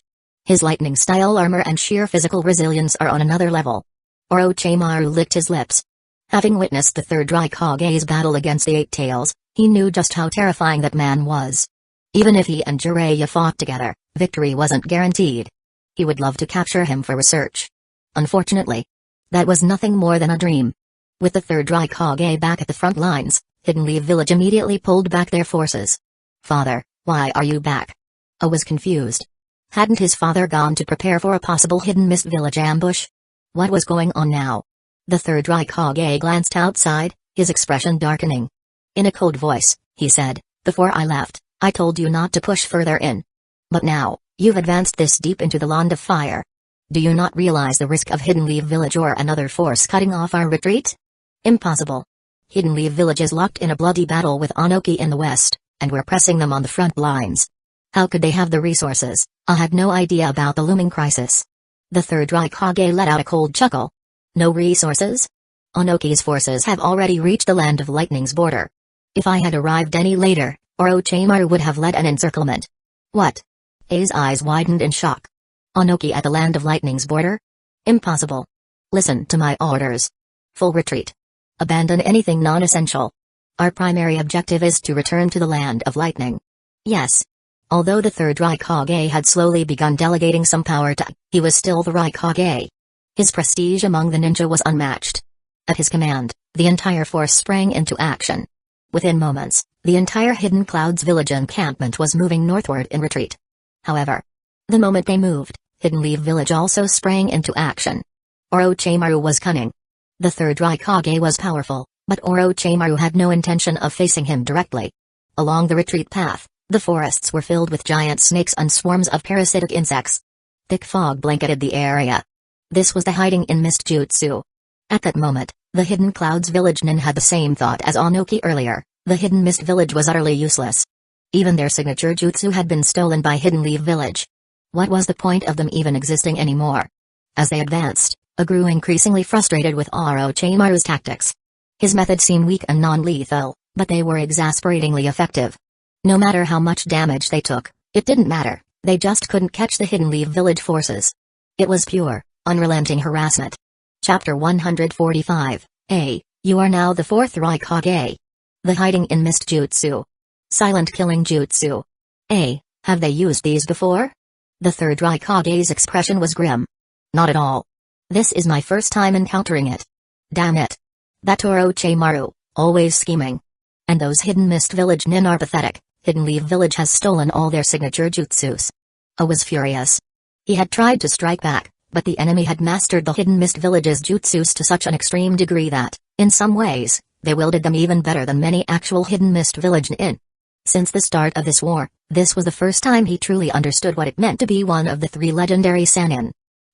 As a true Raikage, you must learn when to unleash your anger and when to restrain it. The third Raikage's voice wasn't as harsh as usual, but that only made A even more uneasy. His father, Tsuda, is still young. If there are things he doesn't know in the future, I hope you'll guide him. Raikage-sama, surely it hasn't come to that yet. Tsuda looked startled. The Raikage's tone was filled with finality, like he was making arrangements, entrusting the village to them. Father. I can't lead everyone back safely. I quickly declared. Hearing this, the third Raikage finally smiled. As he ran, he said, Good, A. A Raikage must always have such resolve, no matter how dear the situation, you must have the courage to break through. Yes. I made a silent vow and then surged forward, leading the way to clear a path while protecting the others. Killer Bee followed closely behind. The third Raikage didn't stop them, in fact, he barely acted at all. However, Orochimaru's attacks only grew fiercer. But Hidden Leaf Village's ninja never pressed for prolonged engagements, they struck and disappeared immediately. Though A and B were fast, they didn't dare chase too deeply. As a result, they couldn't inflict any real damage on the Hidden Leaf Village forces, while their own troops kept suffering injuries. Even with medical ninja providing support, the overall pace of their retreat had slowed significantly. Raikage-sama, together, we can still make it back to the Land of Lightning, right? After all, our losses in this war haven't been too severe. You're just as naive as A. According to the intel from the Anbu, Onoki himself has arrived in the Land of Lightning. That means he is determined to carve a piece out of Hidden Clouds village. The third Raikage was fully aware of the situation ahead. Orochimaru's current tactics were solely meant to drain their chakra and stamina. The real crisis wasn't in the Land of Fire. The closer they got to the Land of Lightning, the stronger the resistance they would face, and the more exhausted the Hidden Clouds village nin would become. But he didn't dare stop. If the Western battle had truly ended and Hidden Leaf Village's forces from that side arrived, then the Hidden Clouds village forces would be completely finished. And Killer Bee's efforts weren't wasted. At the very least, they had cleared out many of Orochimaru's summoned snakes, easing the pressure on their rear ranks. However, once they left the Land of Fire, the real danger began. Hidden Leaf Village launched a full-scale interception, and behind them, a new ninja force appeared. The Hidden Leaf Village police force had now entered the fray, led by none other than their captain, Fugaku Uchiha. The pressure on the battlefield intensified. B. Got it. A and B moved in unison, their bodies suddenly crackling with intense lightning. Their speed was incredible, Before the enemy could react, they were already upon a hidden leaf village Jonin, who barely managed to erect a water formation wall. But, slash! A single hand chop sliced through the water barrier. Lightning style, lariat. The next moment, a figure flashed past. Before the hidden leaf village Jonin could even register what had happened, A and B had already moved behind him, their arms hooked around his neck. Then, crack! A sharp snapping sound echoed. The two of them pressed forward, continuing their rampage. Should we intervene? Let them go. Stopping them would come at too high a cost, let Onoki deal with them. Jiraiya shook his head and issued a retreat order. A and B were stronger than he had anticipated. Their synergy was impeccable, and when they fought together, their combined strength was terrifying. There was no need for Hidden Leaf Village to engage in a head-on clash. Onoki and his Hidden Stones Village forces were still ahead. If Hidden Leaf Village could weaken the Hidden Clouds Village forces even slightly before they reached them, that was enough. A and B didn't rush to break through the defensive line. Instead, they hunted down stragglers. Though the Hidden Leaf Village ninjas retreated swiftly, they still suffered casualties, a testament to Anbi's overwhelming strength. However, such bursts of power came at a cost. Their stamina drained rapidly, and by the time they had cleared a sufficiently safe path, both were panting heavily. Pulling off another such feat was no longer an option. Yet, ahead lay the most formidable obstacle. The Hidden Stones Village forces, led by Onoki himself. A vast array of Earth-style defenses stretched out before them, so imposing that it made one question which village's border they were really standing at. The third Raikage stepped forward. Father. I can still push through one more time. I will lead everyone back to Hidden Clouds Village. A spoke through gritted teeth, suppressing his exhaustion. Beside him, Killer B remained silent, but stood firmly by his side. That's enough, eh? The third Raikage raised his fist, seemingly ready to strike, but after a moment, he instead placed a firm yet gentle hand on A's shoulder. A's eyes reddened. He lowered his head. I'm sorry, father. My recklessness has led Hidden Clouds Village to this situation. This isn't your fault. You've done enough. Now, it's my turn to clear the path for you all. I'd like to see just how many forces Onoki has prepared to stop me. A. From this moment on, you are the fourth Raikage. The third Raikage cast off his robe, revealing his battle attire. Then, he charged forward alone. The third Raikage truly lives up to his title as the strongest Raikage. Kleichi muttered in admiration. A village's leader paving the way for his people. It wasn't unheard of, but never had it been as awe-inspiring as this, one man standing at the front, exuding the might of an entire army. His speed wasn't overwhelming. Yet, the sheer pressure of his presence put every Hidden Stones Village ninja on high alert, even Onoki himself. Kleichi, Minato. You two better not go back on your word. Onoki's expression was grave. Of course, we'll help you stop the third Raikage. Kleichi emphasized the words help you heavily. If Onoki expected them to directly confront the third Raikage, he was sorely mistaken. The Raikage was likely fighting with a resolve to die in battle. Anyone who tried to block him would face his final, all-out assault. Onoki nodded. He cast the lightweight and heavyweight rock jutsus on the two of them, allowing them to move at extreme speed, even fly. He understood well. The main force against the third Raikage was still himself. But Kleichi and Minato were crucial for stalling him. Without them, landing particle style would be nearly impossible. Onoki, you think this is enough to stop us? The third Raikage was now only a few hundred meters away. Behind him, a force of Hidden Clouds Village nin followed closely, while his entire body surged with silver lightning. It's enough. Onoki hovered in the air, sighing. In truth, I never wanted to fight you. But I lost. So I have no choice but to accept Hidden Leaf Village's terms. Don't listen to his nonsense, friends from Hidden Clouds Village. Hidden Leaf Village has always been a peaceful nation, we only fight defensive battles. This was all Onoki's idea, it has nothing to do with us. A voice suddenly interrupted from among the Hidden Stones Village ranks. The third Raikage and Onoki were both stunned. Onoki hadn't expected Kleichi to speak up so boldly. And the third Raikage? He was completely dumbfounded. What was going on? Did Hidden Stones Village have Hidden Leaf Village overseers now? The next moment, he saw two figures emerge from behind the earth walls. They appeared to be in their early 20s and wore Hidden Leaf Village headbands. More importantly, they didn't look like prisoners. In fact, Onoki himself looked more like their prisoner. Even after Kleichi's blatant contradiction, he hadn't dared to argue back. The third Raikage was utterly baffled. How had Hidden Stones Village, one of the 5 great villages, surrendered this completely? However, his confusion lasted only a second or two. In the next instant, His entire body crackled with lightning as he activated his lightning-style chakra mode at full power. Then, like a streak of light, he charged toward the earthen wall. He didn't care what was going on between Hidden Stones Village and Hidden Leaf Village. One thing was certain, they weren't going to just let them leave. So, he'd fight first, and figure things out later. Minato, don't go all out. Just focus on survival. I know. You be careful too. The two whispered to each other. Then, shing. Minato flicked a kunai. After forming several hand seals, the single kunai multiplied into thousands, blotting out the sky as they rained down upon the Hidden Clouds Village forces. Among them, a few were marked with his signature Flying Thunder God seals. Onoki recognized the jutsu. But, even his own Hidden Stones Village nin wouldn't be fazed by such an attack.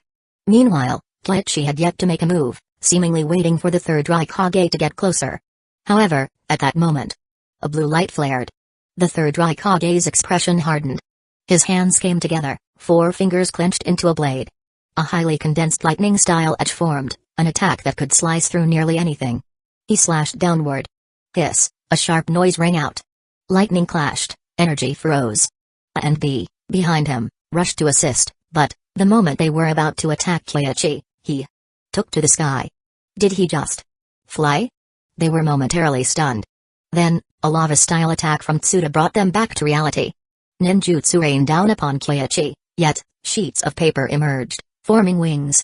Combined with his lightweight rock enhancement, Kleichi soared even faster into the air.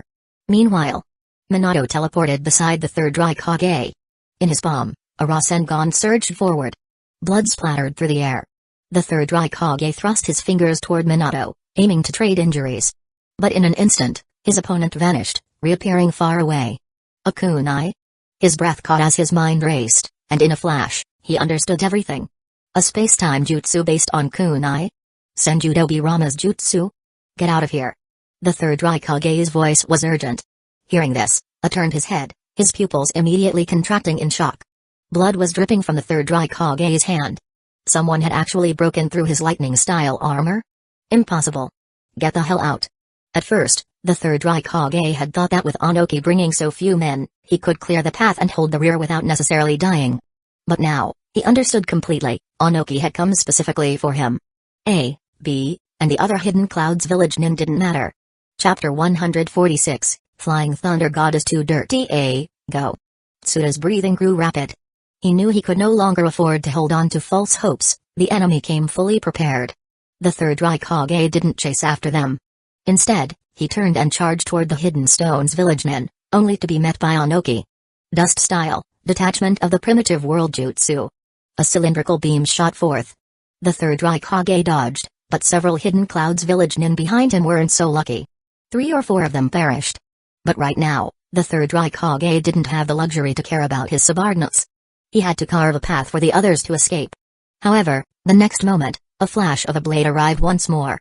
Having suffered from it once, the Raikage understood the essence of that strike. The so-called blade light was actually highly concentrated, almost solidified wind-style chakra. But the most terrifying part wasn't the blade, it was the light. It was both Ganjutsu and an invisible wind blade, sharper than any chakra-infused weapon. Even his strongest defense had been breached. All the Hidden Stones Village nin were overjoyed, but Kleichi himself wasn't satisfied. He and Minato had joined forces, each using their most powerful wind-style jutsus, yet all they'd managed was barely piercing the defense, leaving only a minor wound. Such a small injury. It probably wasn't even enough to hinder the third Raikage's movements, and that was when he wasn't mentally prepared. If he had been ready, the result would be even worse. Onoki understood this too, so he wasn't feeling optimistic. And now, the third Raikage had already closed in. Onoki couldn't stop him if he ignored the safety of his fellow Hidden Clouds Village nin. He was already almost at the front of the earth wall. Boom. An explosion rang out. A trap of explosive tags was triggered. But, it didn't work. It couldn't even break through his defense. The third Raikage rampaged across the battlefield, deliberately stepping on traps to clear a safe path. Now that's badass. Kleichi couldn't help but admire him. This man was truly a beast. But right now, they couldn't afford to let him keep bulldozing through traps. Kleichi turned, and one of his blades transformed into the same Ada, wrapped in bandages. Then, whoosh! A sharp gust howled. The third Raikage heard it. He pulled out a kunai with his left hand and turned to block. But, the incoming slash only skimmed past him, It wasn't a direct clash. The next instant, the blade in Kyoichi's left hand flashed like lightning, aiming for the Raikage's kunai-wielding hand. His face grew grim. He realized the lightning-style armor on his left hand had inexplicably lost a large amount of chakra. Not good. He made a snap decision. With a flick of his wrist, the kunai surged with lightning chakra, vibrating at high frequency as it shot out. If that kunai landed, it would be deadly. But the key point, he switched hands and used a side with more chakra to block the blade, while simultaneously jabbing his right hand, 2 fingers extended, straight at Kyoichi. It was a 1-for-1 trade. Boom. His 2-finger jab met with Minato's Rasengan. Though it didn't injure him, it interrupted him for a crucial moment. In that instant, a thin wound appeared on his arm. Then, in the blink of an eye, both attackers vanished. Flying Thunder God. The third Raikage took a deep breath. His mind flashed back to the jutsu of Tobi Ramasenju. He had guessed earlier that it might be that jutsu. Now it was clear, the enemy hadn't just marked their kunai with a teleportation formula, there was also one on the silver-haired ninja himself. That's how they could close in so quickly. In other words, getting close to him meant facing 2 attackers at once. And just as he finished fending off Kyoichi and Minato, Onoki's particle style came for him again. This time was different. Previously, no one had obstructed him, so he could easily dodge Onoki's particle style. But now, he had just blocked an assault from Kyoichi and Minato. Raikage-sama. Tsuda turned back and saw the Raikage within the range of the particle style. He panicked. If I hadn't knocked him aside with a punch, he might have been skewered by several earth spikes already. Go. I didn't look back. No matter what state his father was in now, his mission was to get everyone back home. They had to break through the Hidden Stones Village Nin's defenses. Lightning-style chakra flared across his body. Killer Bee followed close behind without turning back, charging along the path the third Raikage had cleared toward the earth wall. Over a dozen Hidden Stones Village Nin squads came to intercept them. But their ninjutsu was useless against the lightning chakra mode, and their ninja tools and explosive tags were blocked by the Raikage's lightning armor. Though it took some hits, nothing was fatal. In just seconds, he was already at the base of the earthen fortress. Lariat. Though just a single strike, it carried most of the chakra in his body. One karate chop, the earth wall collapsed with a thunderous crash. But behind it, multiple layers of defense still stood. 2 to 3 dozen Hidden Stones Village Nin squads surged forward, an overwhelming force of enemies and jutsu. A and B were momentarily at a loss. Onoki turned, ready to use his particle style to finish A off, but a kunai shot out from beneath the earth. A high-frequency vibrating lightning kunai, it rendered any defensive jutsu completely useless. Onoki had to redirect his attention. The next moment, the place his particle style had just struck, the third Raikage burst out from the earth. At the last moment, he had stomped down with tremendous force on the ground, softened by the earlier explosion, creating a pit to dodge the particle style's range. Now, the third Raikage was covered in dirt and looked battered, but he was still alive. And more importantly, he was charging forward again, straight into the Hidden Stones Village Nin defensive lines. Kyoichi and Minato's attacks? He blocked the chakra-draining blade, and ignored everything else. His wounds multiplied. But he had bought time. In the blink of an eye, he was already at the foot of the earth wall. Then, he crashed into it like a human cannonball. Boom. The wall crumbled. The third Raikage tore into the Hidden Stones Village Nin ranks. His fingers were the sharpest spear, no defense could stop them. In just a few breaths, several Hidden Stones Village Nin were already dead, most of them were Jonin. Kyoichi and Minato rushed after him, but their speed was clearly a step behind. By the time they caught up, the Raikage had already plunged into the crowd. In that brief window, he had slaughtered dozens of Hidden Stones Village Nin, throwing their formation into chaos. Taking advantage of this, the main Hidden Clouds Village Nin forces broke through from another gap, clashing with the remaining Hidden Stones Village Nin in a chaotic melee. Far in the distance, battles could still be seen between Hidden Stones Village Nin and Land of Lightning reinforcements, but Hidden Stones Village's forces were limited. As long as they could break through the second line and coordinate with the incoming lightning ninja from inside, escape was very much within reach. But the real difficulty lay in the second defensive line. Most of them were already running on fumes, especially A, Killer B, and Odai. The three had been leading the charge from the start, burning through the most chakra. Bro, I'll take the front. You fall back. Killer B's twin blades flashed like lightning, and Tailed Beast chakra surged to the surface. B, you bastard. You better survive. Get stronger, then come back and kick my ass. A's tears streamed down his face. He and B weren't brothers by blood, but their bond ran deeper than blood ever could. No words were needed, they already understood what the other intended. B was going to borrow the power of the tailed beast to carve a path for everyone else. There was no other choice. A had already burned through the last of his chakra, just breaking through the earth wall and forcing his way into the defense line had been his final push. This war. He was paying the price for his recklessness and lack of caution. Of course, dumbass, jackass. Killer B cursed in rhythm as he slashed through the enemy ranks. At the climax, tailed beast chakra erupted, and his blades began to vibrate at high frequency, crackling with lightning. Lightning style, super vibrato lightning blade. Both swords struck together, no earth-style jutsu could stand against them. Around him, the tailed beast cloak formed a protective barrier, and octopus-like tails sprouted from his back. Those tails were weapons too. The other Hidden Clouds village nin followed in his wake, expanding the breach step by step, retreating in the direction of the land of lightning. Keiichi, you guys still not making a move? Onoki was growing frantic and furious. Those two were clearly just dragging their feet. He wasn't sure exactly how strong Minato Namikaze was, but he knew all too well the kind of power Keiichi had. If that guy went all out, his speed should be way faster than this. Cough cough, Minato hasn't fully recovered his chakra yet. Keiichi said, shooting Minato a look. We're about to extract the third Raikage. Minato was speechless. Really? Shifting the blame again? Give me a break.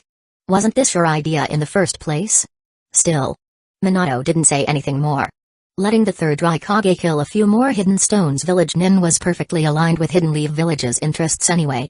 Besides, if they had pulled him out too soon, Onoki might have just left the Raikage behind and focused all his forces on taking down A and Killer B. None of us are saints, don't act like we don't know each other. In the next instant, Keiichi's speed suddenly doubled. Gate, open. In a blink, he was already in front of the third Raikage. Minato appeared beside him a moment later. Keiichi used same Aura to drain part of the Raikage's lightning-style chakra, while Minato coated his palm in wind-style chakra to shield it, then placed it directly onto the Raikage. Lightning chakra was suppressed by the wind. The Raikage tried to dodge, but, in the next second, his world spun. A weightless, disorienting sensation overtook him, and by the time his vision cleared, he was already in a different location. Flying Thunder God Jutsu, they'd teleported him far from the battlefield. It was a special kunai Minato had planted earlier. The third Raikage was dazed for a moment. Then coughed up blood in rage. Flying Thunder God, what the hell? What was Tobirama Senju thinking when he invented this nasty, cheating-ass jutsu? He yanked the kunai from the ground and crushed it in his fist. Then, charged straight back in. No choice. And the others were still caught in the midst of the Hidden Stones village inn. If he left now, the enemy would just turn around and swarm them. Even if he survived. Without his comrades, Hidden Clouds village had no future. What would be the point? Onoki had been elated at first. You actually teleported him away? Brilliant. But, a second later, he spotted the third Raikage not far away, tearing back into the fray. Why didn't you send him farther? That would have taken more chakra, and time. Wouldn't have worked. Ugh. Onoki gave a long sigh. Fine, I'll pretend that makes sense. Still, even in that brief moment, he had room to make his move. Dust style, detachment of the primitive world jutsu. He aimed it stealthily at A. That kid was completely drained of chakra and stamina, dodging was basically impossible. Onoki. Don't you dare. The third Raikage moved like a bolt of lightning. This time, he truly didn't care about Keiichi or Minato. Same Aura? A sword? Screw it. He slashed a long cut down his own arm, blood spraying, but he didn't slow down, charging into the heart of the Hidden Stones village inn. Along the way, he hurled multiple kunai and explosive tags, all aimed at intercepting Onoki's strike. When he reached them, he saw A hurled far back from the blast, while a few of Killer B's octopus tails had been blown off, nearly disintegrated. He made it in time, he saved A. Chapter 147, Deathly Black Lightning, A Flamboyant Funeral. A was hurled through the air by Killer B in the next instant. B's tails rapidly grew out behind him, his body spinning like a top. Twin blades. The 8 tails. Every weapon he could possibly wield was now in play, carving a brutal, blood-drenched path through the chaos. Before he even hit the ground, B had already fought his way to him. It was Nodai who caught A mid-fall and pulled him to safety. Killer B really is in sync with the 8 tails. Once the seal was released, the 8 tails actually stepped in willingly? That's insane. Keiichi silently marveled at the sight. Still, it worked out just fine. He never intended to kill the 4th Raikage anyway. The 3rd, yes, he had to die. But if the fourth died too, Hidden Cloud's village would have no successor, and there'd be no one left to counterbalance Anoki or Hidden Mist village. Anoki! The third Raikage roared in fury, both hands formed into blades as he tore through the crowd in search of his target. There wasn't a single Hidden Stones village shinobi who could take even one hit, not even the Jonin. Anoki now saw firsthand what happened when the third Raikage was enraged. He was utterly berserk. Against Keiichi and Minato, he no longer bothered blocking, only dodging. His signature one-handed thrusts now crackled with jet black lightning. His wounds were multiplying. So were the Hidden Stones village casualties. Anoki wanted to tear him apart then and there, but he knew if he jumped into the fray himself, he'd be outmatched in close combat. Particle style was his only option. And that would mean taking his own men down with a target. If sacrificing a few of his own could guarantee the death of the third Raikage, maybe it'd be worth it. But if his people died and the Raikage lived, he couldn't afford that gamble. So he could only pray Keiichi and Minato would step it up. But they already were. Wind-style sword jutsus, Flying Thunder God, Rasengan, all unleashed in succession. By any measure, that level of effort should have been worth their price. But the third Raikage was prepared now. They couldn't get close like before. Of course, that was because he hadn't used the 7-day roar yet. That move shaved off his lifespan, no point wasting it on something as trivial as money. 5 million ryo wasn't worth dying for. Meanwhile, the effects of Anoki's light-heavy rock jutsu were wearing off. Keiichi's speed started to decline. Anoki flashed down beside him and slapped a hand to his back. Keiichi suddenly felt light as air. Faster, far faster than before. Get moving. Tsuchikage-sama, you wound me. That jutsu I mentioned, it's a forbidden one, I really shouldn't, I'll pay more. Anoki gritted his teeth. He knew it full well, Keiichi was giving effort. But not everything. No ice style. No sudden burst speed moves. Not even those flying explosive tags he'd used before. Clearly, Keiichi hadn't gone all out yet. For the unbreakable friendship between Hidden Lee Village and Hidden Stones Village. Even a forbidden jutsu must be used. The words had barely left his mouth when Keiichi vanished with a sharp whoosh. The very next instant, the third Raikage saw a blur flash before his eyes. Is that Kanda Keiichi?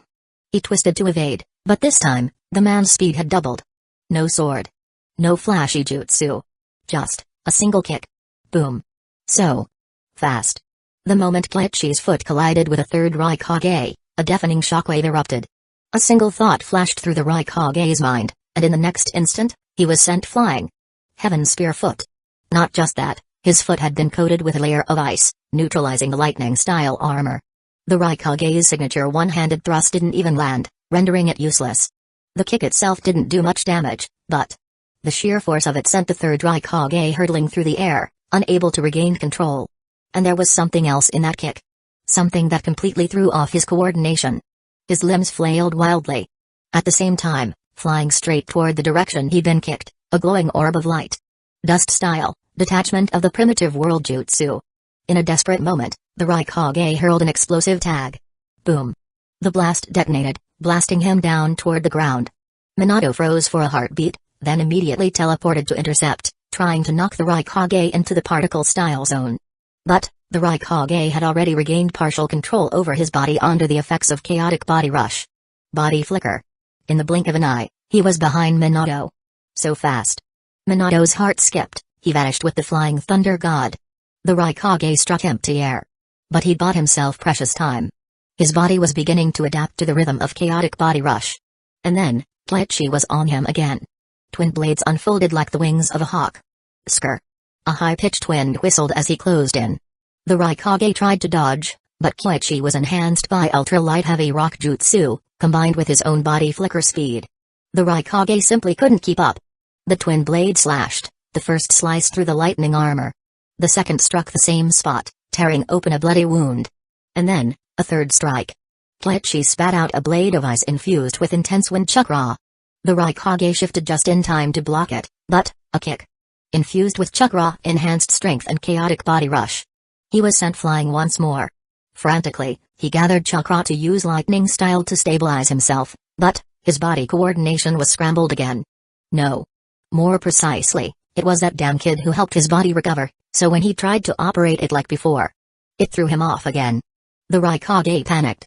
If this continued, it would be over soon. But glancing into the distance, he saw it, The majority of the Hidden Clouds village nin had already broken through the defense lines. The rest were retreating under Killer Bee's cover. Even though Hidden Stone's village still had a third line of defense, there were already Hidden Clouds village reinforcements behind it. They were safe now. The Raikage grinned, and then, boom. Black lightning exploded beneath his feet, using the surge to counter Koichi's momentum. The dark lightning burst outward, forcing both Koichi and Minato back. But just then, Onoki's particle style came from a cunning angle.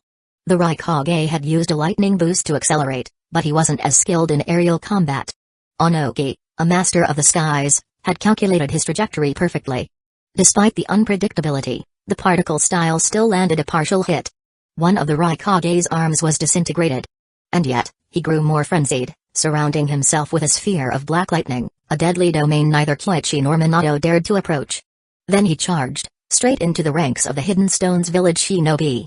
A moving storm of black lightning, a death tempest, devouring all enemies in its path. And worse, he was carving a path straight back toward the main Hidden Clouds village forces. Stop him. Onoki was panicked. They already lost too many. If the third Raikage escaped, it wouldn't just be a tactical loss. When the Hidden Clouds village retaliated later, how would he defend? The Hidden Stones village shinobi launched jutsu in waves. Earth pillars. Earth prison. Tectonic fissures, anything to slow the Raikage for even a moment. Onoki and the others were desperate, willing to pay any price to kill the third Raikage. Koichi didn't pursue. He knew, the third Raikage wasn't going to survive. This wasn't the Edo Tensei version. His chakra had limits. And lightning-style armor, the one-handed thrust, and black lightning were all massive chakra drains. Even a Kage-level shinobi didn't have infinite reserves. He was burning through his life. A worthy opponent. Koichi murmured. Waging war comes with a price. Hidden Leaf Village isn't afraid of conflict, but neither can we blindly forgive invaders. And honestly, we've already given enough face. If we'd used sealing jutsus. He trailed off and shook his head slightly. They hadn't used any sealing jutsu. Because if they had, no matter how powerful the Raikage was, a combination of Seimata, wind-style sword jutsus, and ice-style could have cracked the lightning armor. Then Minato could have sealed him. Forcible sealing was complex and time-consuming, maybe too long for the battle. But simpler ones, evil sealing method, 5 elements seal, could activate almost instantly. Even the slightest interference in a Kage-level battle could be fatal. The third Raikage would have lost much sooner. So yes, Koichi had held back. Raikage-sama. Killer Bee saw the Raikage cutting a swath through Hidden Stone's village shinobi and rushed forward to support him, only to see the Raikage turn back and charge back into the Hidden Stone's village ranks. The shinobi who'd been surrounding Bin now scattered to stop the Raikage. Fool. His chakra now comes from his life. Even if you save him, he'll be on the verge of death. A deep voice echoed in Killer Bee's mind. The power I gave you isn't invincible. Be rational. What matters now is survival. The Eight Tails respected the third Raikage. He was one of the few who had ever bested him in direct combat. And now, his actions were worthy of that respect. But, there was no saving him now. If Bee ran in, he'd just die too. As much as the Eight Tails hated being sealed inside a human, it had to admit, this Jinchuriki was one of the few it could actually talk to. It didn't want to die just yet. Even if it could revive later. It would take time. And who knew if it wouldn't get captured again? Times had changed. The shinobi world was full of powerful enemies now. The Sage of Six Paths was gone. Why gamble on an uncertain future when it might be worth trying to live in peace with this idiot? Killer Bee had no idea what the Eight Tails was thinking. He hesitated, but when he saw the Raikage doubling back, clearly trying to give him an escape window, he understood. The Raikage didn't want him to stay and die. If you can't make a decision, then let me decide for you. The Eight Tails chuckled coldly. Then its power surged. Killer Bee, now fully transformed, bolted toward the land of lightning. He didn't look back. The black lightning still raged. But, the third Raikage's chakra had weakened. His speed had dropped noticeably. Still, none of the nearby Hidden Stones village shinobi could stand against him. Eventually, even the earth-style stone walls proved too tough. He could no longer break through. Layer after layer of earth and stone entombed him. From within, only the dull thuds of crumbling rock could be heard. No one relaxed. Not until the sound finally stopped. Only then did Onoki give the order to dispel the jutsu. Inside, the third Raikage had collapsed. The black lightning could no longer flicker. Even a warrior as mighty as the third Raikage could not escape death. Orochimaru murmured quietly. He and the others had followed, prepared to intervene. But now, it was clear they wouldn't be needed. If not for Koichi and Minato, the third Raikage might still be alive.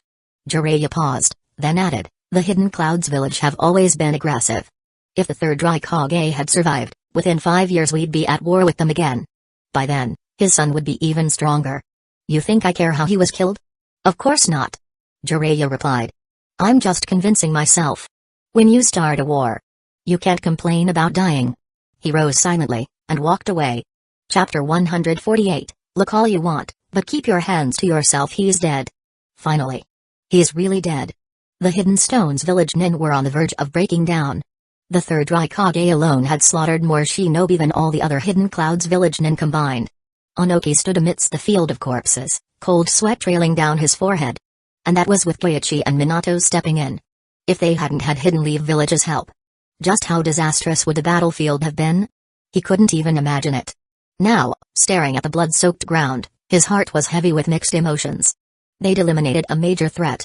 But at the cost of so many Hidden Stones village nin lives. Was it worth it? Onoki let out a quiet sigh. Whether it was worth it or not, did it even matter anymore?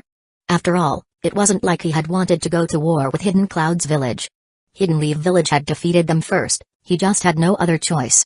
If they were going to lose something anyway, better to lose it in a way that had some value, right? That thought made the bitter pill a little easier to swallow. Though the third Raikage had fallen, none of the Hidden Stones village nin dared approach his body. They instinctively backed away, clearing a path and a wide open space. Onoki descended into it. Koichi and Minato approached from behind. Kage-sama, what do you plan to do with the third Raikage's body? Minato asked. About that. Onoki hesitated. Destroying the body completely might provoke Hidden Clouds village too much, but sending it back. It's not like they'd be grateful for it either. A dilemma. After a moment of silence, he turned to Minato and said, I plan to return the third Raikage's corpse to Hidden Clouds village. But it wouldn't look good for Hidden Stones village nin to do it directly. Perhaps you too, no thanks. We were just asking. Koichi cut him off. Onoki, that old schemer, always trying to squeeze everything he could out of people he thought were too nice. The two of them were pretty alike in that regard. Minato had just casually brought it up, and this guy immediately tried to push the whole job onto them, as if they hadn't already risked themselves to take down the Raikage. Onoki was momentarily speechless. He knew this wouldn't be easy. If he actually sent someone, there was a good chance still furious, might kill them outright. Unless he went himself. But wouldn't that look even more like provocation? After a long pause, Onoki sighed. Looks like we'll have to leave the body here. Hopefully it won't be dragged off by wild animals before the Hidden Clouds village nin arrive. That doesn't seem right. Minato said hesitantly. Leaving the corpse exposed like this would be a sign of disrespect.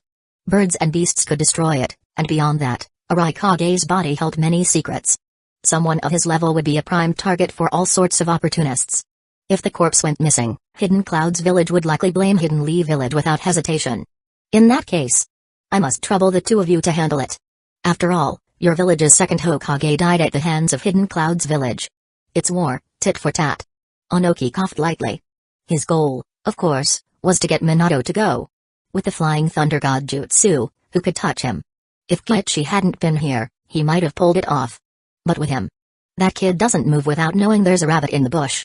It should have been a win-win situation for everyone, and yet somehow, it had become awkward and tense. Kage-sama, business is business. We're on a paid mission. Killing the third Raikage wasn't part of our original contract. If we deliver his body back, doesn't that count as a new job? And shouldn't that job be S rank at the very least? Koichi said, ready to haggle. Did Onoki really think he'd get something for free?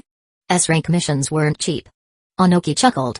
But Hidden Stones village nin have already offended Hidden Clouds village, we don't mind doing so again. There's no need to return the body. You're the ones insisting. Fair point. Then if we deliver the body, it has nothing to do with Hidden Stones village. Koichi replied, pulling out a sealing scroll. Onoki frowned. He understood what Koichi was doing. That little brat was trying to publicly separate the act from Hidden Stones village, to earn goodwill for himself and Hidden Leaf village. If Onoki offered payment, he'd probably be willing to go along. But, like he'd already admitted, whether he paid or not, sent the body or didn't, Hidden Clouds village wouldn't be reconciling with Hidden Stones village anytime soon. Whether war broke out now or later, conflict was inevitable. He said in a low voice, if the fourth Raikage wants a fight, Hidden Stone's village won't shy away. The body. You from Hidden Leaf village can return it. Consider it thanks for your help. Fine. Kleichi nodded, sealed the corpse, and gave Minato a look before heading toward Hidden Cloud's village's side. Behind them, Orochimaru frowned slightly. That brat actually intends to return the body? What's his angle? He didn't understand. Hidden Cloud's village right now was a boiling pot of oil, any outsider would be splashed with scalding heat. Hidden Leaf village was no exception. But more than that, Orochimaru just didn't see the point. Would Hidden Cloud's village's attitude really change? Even if the body was returned, once they regained strength, they'd still invade the Land of Fire. That was the nature of conflict between shinobi villages. And yet, those two idiots were actually going. After a moment of hesitation, Orochimaru quietly followed them. Kleichi, I'm sorry. This was my idea. I'll go alone. With the Flying Thunder God, I should be able to retreat safely if things go south. Minato looked apologetic. It had been his suggestion, and now Kleichi had to come with him. He couldn't help but feel guilty. Kleichi shook his head. Even if you hadn't said anything, I still would have returned the body. No matter what our history with Hidden Cloud's villages. The man is dead. Let that be the end of it. You really think that way? Sort of. Only half true. Kleichi wasn't that noble. The real reason he wanted to return the body was to keep it from falling into the wrong hands. Like a certain Zetsu. Or maybe Orochimaru. The third Raikage's body was worth a lot, but the type of research it enabled fell into the forbidden category. If Black Zetsu got hold of it, it would only strengthen Madara's side. As for Orochimaru, the third Raikage's power came from mastering the lightning armor and his hell stab jutsu, both advanced jutsu. His physical strength came purely from intense taijutsu training. So the body itself didn't hold much scientific value. For Orochimaru, it would be a waste of time unless he wanted it for Edo Tensei. Returning it to Hidden Cloud's village. At least that would plant some seeds of goodwill. Minato seemed relieved by Kleichi's words. Still, his opinion hadn't changed. One person is enough to deliver the body. You should stay outside and keep watch. No way we're using our real bodies for something this dangerous, we're both going in with shadow clones. Kleichi shook his head. Just as he was about to continue, he sensed a sudden chakra disturbance beneath them. A moment later, a figure emerged from the ground. I knew you wouldn't just charge in blindly, Kleichi-kun. Came a raspy voice. It was Orochimaru. Of course he showed up. Kleichi sighed internally.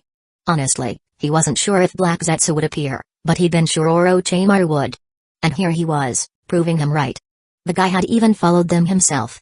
Orochimaru licked his lips and said, Kleichi-kun, I have a small request. You want the corpse? No. I just want to look at it. His voice was hoarse. Minato frowned, clearly disapproving, but Orochimaru was his elder. Then again, Orochimaru and Kleichi kind of treated each other like peers. He twitched slightly and looked to Kleichi. To his surprise, Kleichi was quite straightforward. Without a word, he pulled out the sealing scroll and released the third Raikage's body. Orochimaru crouched down in excitement. Look all you want, but no touching. Kleichi said flatly. He didn't bother hiding his suspicions. Orochimaru chuckled and pulled his hands back. He examined the body carefully, then let out a sigh. No wonder they called him Hidden Cloud's village's strongest Raikage. His physique is terrifying.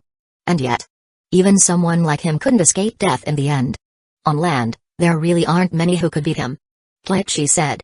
Orochimaru picked up on the unspoken implication. Not on land, sure, but in the air, or underwater.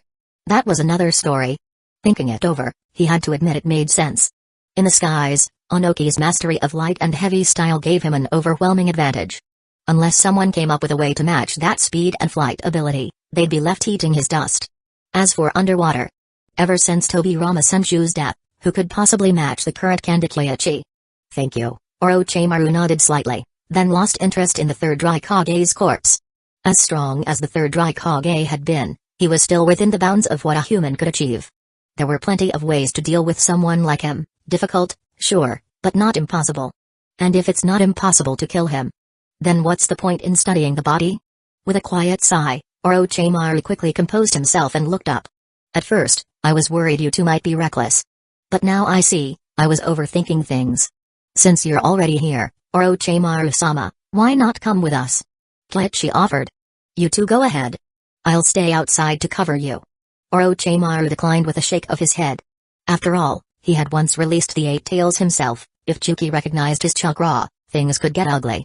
Kleichi and Minato each created a shadow clone. Their clones carried the sealing scroll and made their way toward Hidden Cloud's village. Meanwhile, the real bodies stayed behind with Orochimaru, waiting for feedback. Orochimaru sat in thought. Minato looked like he wanted to speak but hesitated, and Kleichi glanced at the two of them, then broke the silence. You guys noticed the 8-tails Jinchuriki from the Hidden Clouds village? When the third Raikage showed up, I wasn't really paying attention to the rest. Minato muttered, frowning slightly. But I think that Jinchuriki completely unsealed the tailed beast, didn't he? When I arrived, the two of you were already fighting the third Raikage. But the Jinchuriki had clearly entered full release mode, drawing completely on the 8-tails power. Orochimaru added.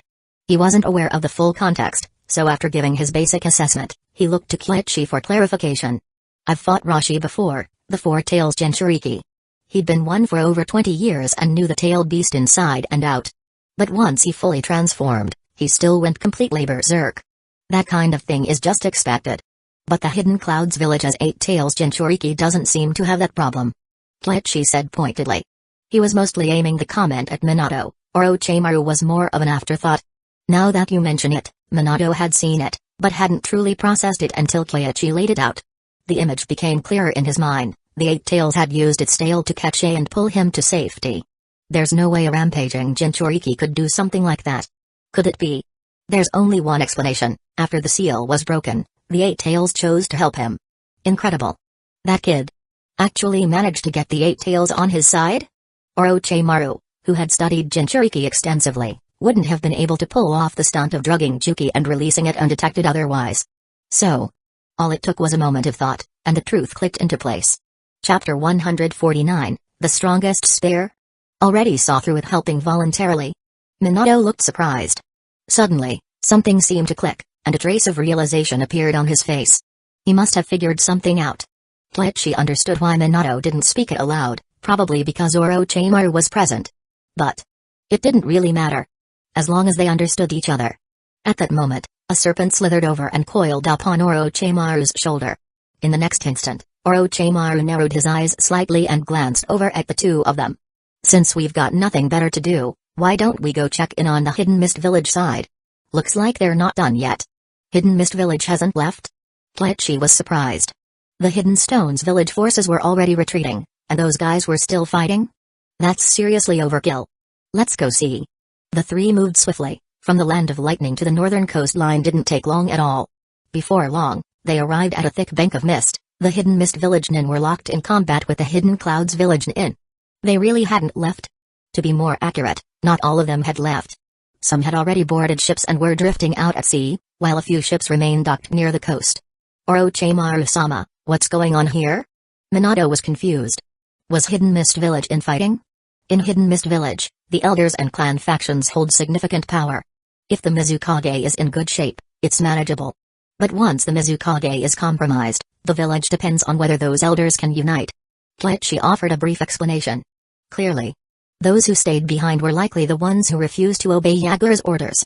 The main force of Hidden Mist Village had already withdrawn with him.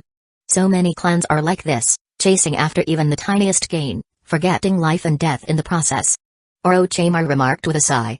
Hidden Mist Village's clans were like that, but Hidden Leaf Village wasn't entirely innocent either. However, what made Hidden Leaf Village different was the presence of clans like the Saratobi, Nara, and Yamanaka, who formed the backbone of the village. Even if some clans were problematic, they couldn't shake Hidden Leaf Village's foundation. Hidden Mist Village was another story. The Hazuki clan, the Yuki clan, the Kaguya clan. Each one with its own agenda. No wonder the village was a mess.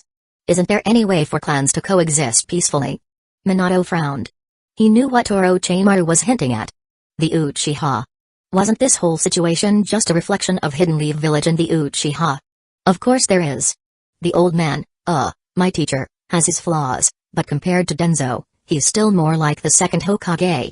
The village hasn't denied them opportunities. It's up to the Uchiha to see that. Orochimaru didn't bother hiding anything. He called it out by name, so what? It's not like there was an Uchiha standing right here. As for Kleichi, he was Tsunada's younger brother. You'd have to be crazy to think he'd side with the Uchiha. The police force? Minato caught on immediately. The Uchiha had seen their authority cut back again and again. The only real power they still clung to was the police force. If they gave that up. Another clan came to mind. The Hyuga clan. They didn't hold any excessive authority, yet they were doing just fine. The police force has long since become a burden to the Uchiha. It's a hot potato, anyone who holds on to it ends up isolated. Kleichi said flatly. Orochimaru raised an eyebrow, intrigued. Kleichi-kun, how do you figure? The police force isn't like a combat unit. Their job is to maintain law and order in the village. It's thankless, no one praises you for doing it well, and everyone complains if you screw up. Only an idiot would treat it like a prize. Kleichi said with some exasperation. He believed Tobirama Senju never intended to exterminate the Uchiha. But placing them in that role? That was definitely a setup to bait out the radicals.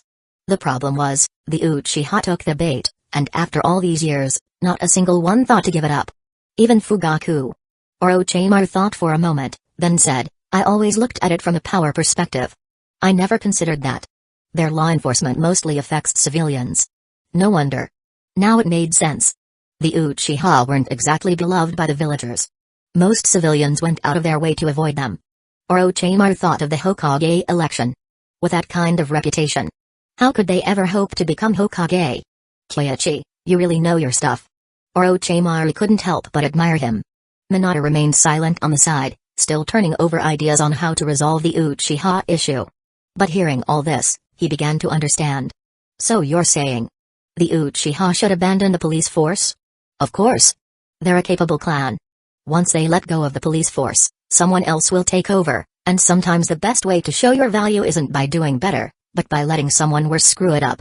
Kleichi said matter-of-factly. Orochimaru couldn't help laughing. Exactly. Back when he worked with Denzo, the man always complained Orochimaru's research was too slow or inefficient. But the moment Orochimaru left, Root's entire research division fell into disarray. Minato had always been a prodigy, later becoming Jiraiya's student, and quickly rising to Jonin. His path had been smooth, but as a child of commoners, he still understood the village at ground level.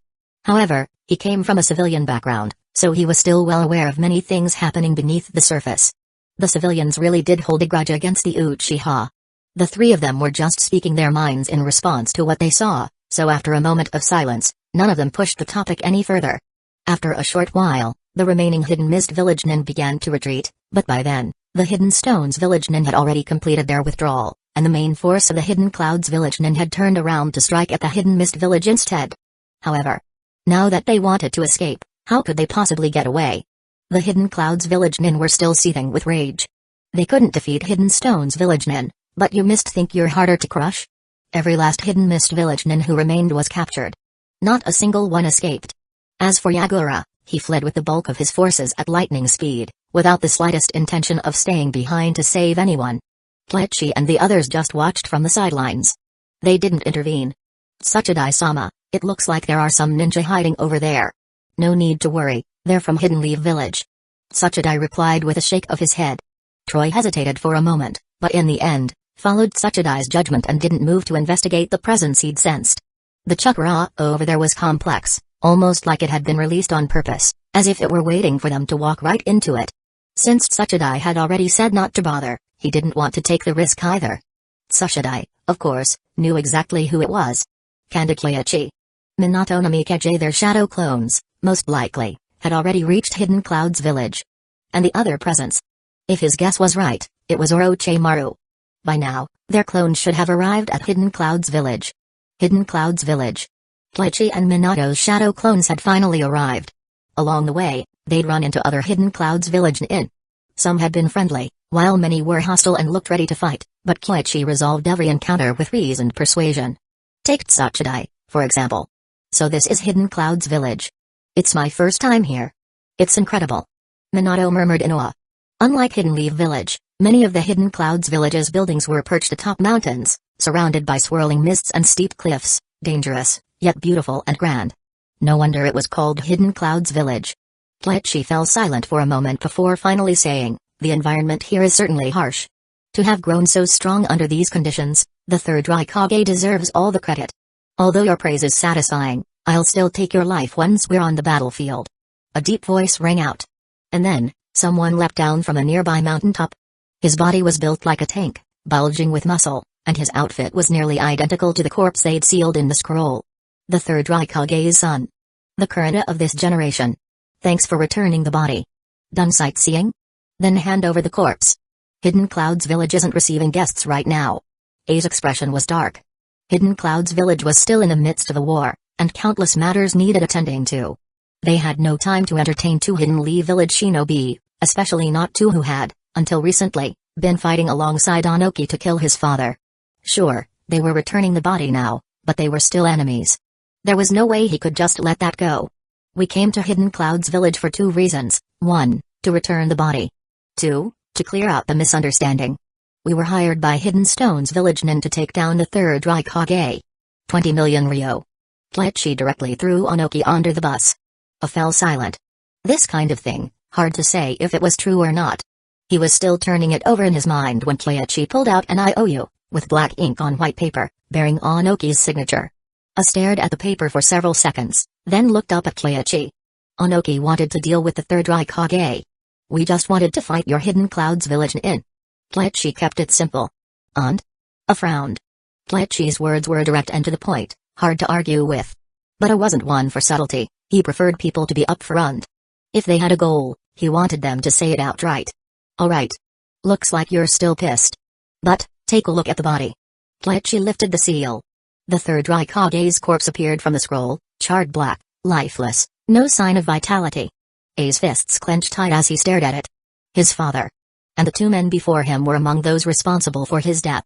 His eyes burned with hatred as he slowly said, "If you came here just to piss me off, then congratulations.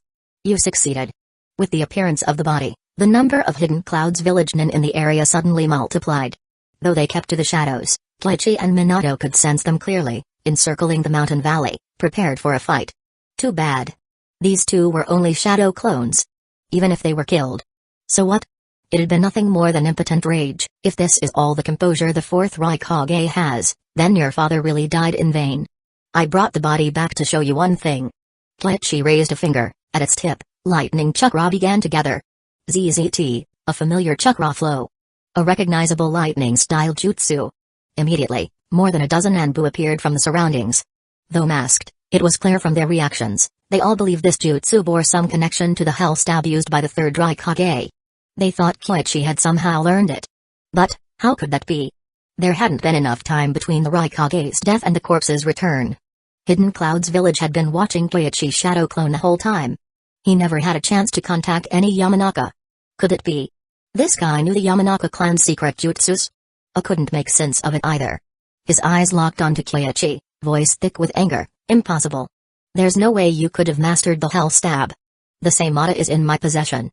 As long as I use it to drain the lightning armor's chakra and immediately disrupt it with sealing jutsus, your father wouldn't have been able to help with the retreat. Kleichi said calmly, I'm demonstrating this jutsu for one reason, to show you that I already seen through your father's move. Killing him wasn't as difficult as you think. You. I trembled with fury, but couldn't find a proper rebuttal. Unlike the other Hidden Cloud's village nin, he knew how to judge jutsus. After close observation, he realized that what Kleichi used wasn't the hell stab, but the principles were undeniably similar. Still, that alone didn't prove anything. The body was the real key. Just then, the commander of the Anbu arrived in a flicker. He examined the corpse thoroughly. Then slowly stood, silent for several seconds. Chapter 150, Trade Routes and the Grain Economy War. How is it? Raikage-sama, the injuries on the Third Lord's body aren't too deep. Judging by the marks, part of what he said is likely true. The captain of the Anbu spoke. The third Raikage's corpse was charred pitch black by his own black lightning, so there wasn't much left to examine, but the blade wounds stood out. If the other side truly had the same Ada, then it was entirely possible. I knew that Kanda Kleichi did indeed have the same Ada. So, he wasn't lying. Could he really have taken down his father alone? Just as he was deep in thought, he saw Minato forming hand seals on the side. I didn't know much about sealing jutsu, but the Anbu captain did. He quietly warned, that's a Hidden Leaf village sealing jutsu. It interferes with chakra. Fine. I believe you had the ability to kill my father. But do you really expect me to feel grateful to you for that? Of course not. I only brought it up so you wouldn't take your revenge out on the wrong people. But if you really want to fight, the battlefield's always open. Just think it through carefully, not every time will there be a Raikage willing to stay behind and cover the retreat. Koichi didn't back down in the slightest. He respected the third Raikage and even admired the fourth's decisiveness, but when it came to Hidden Cloud's village, if you didn't show your fists, they'd only think you were weak. Like when they kidnapped Kushina. And later, Hinata. You. A's face darkened with fury. He almost exploded on the spot, but then his father's words echoed in his mind, don't be impulsive. Stay calm. He took a deep breath, forced down the rage in his chest, and said, don't worry. In Hidden Cloud's village, we call things what they are. I know exactly who deserves my grudge. Good. I hope we'll have a chance to cooperate in the future. Humphrey. That chance will never come. A replied coldly. But just then, the Anbu captain whispered something into his ear. A's face turned bright red. He immediately shot a glare of pure fury at the Anbu captain. But after a long moment, the corner of his mouth twitched, and he forced out a painfully twisted smile. I hear you're good at medical ninjutsu. Would you be willing to help us here in Hidden Cloud's village? At first, a thought swallowing his pride would be the hardest thing.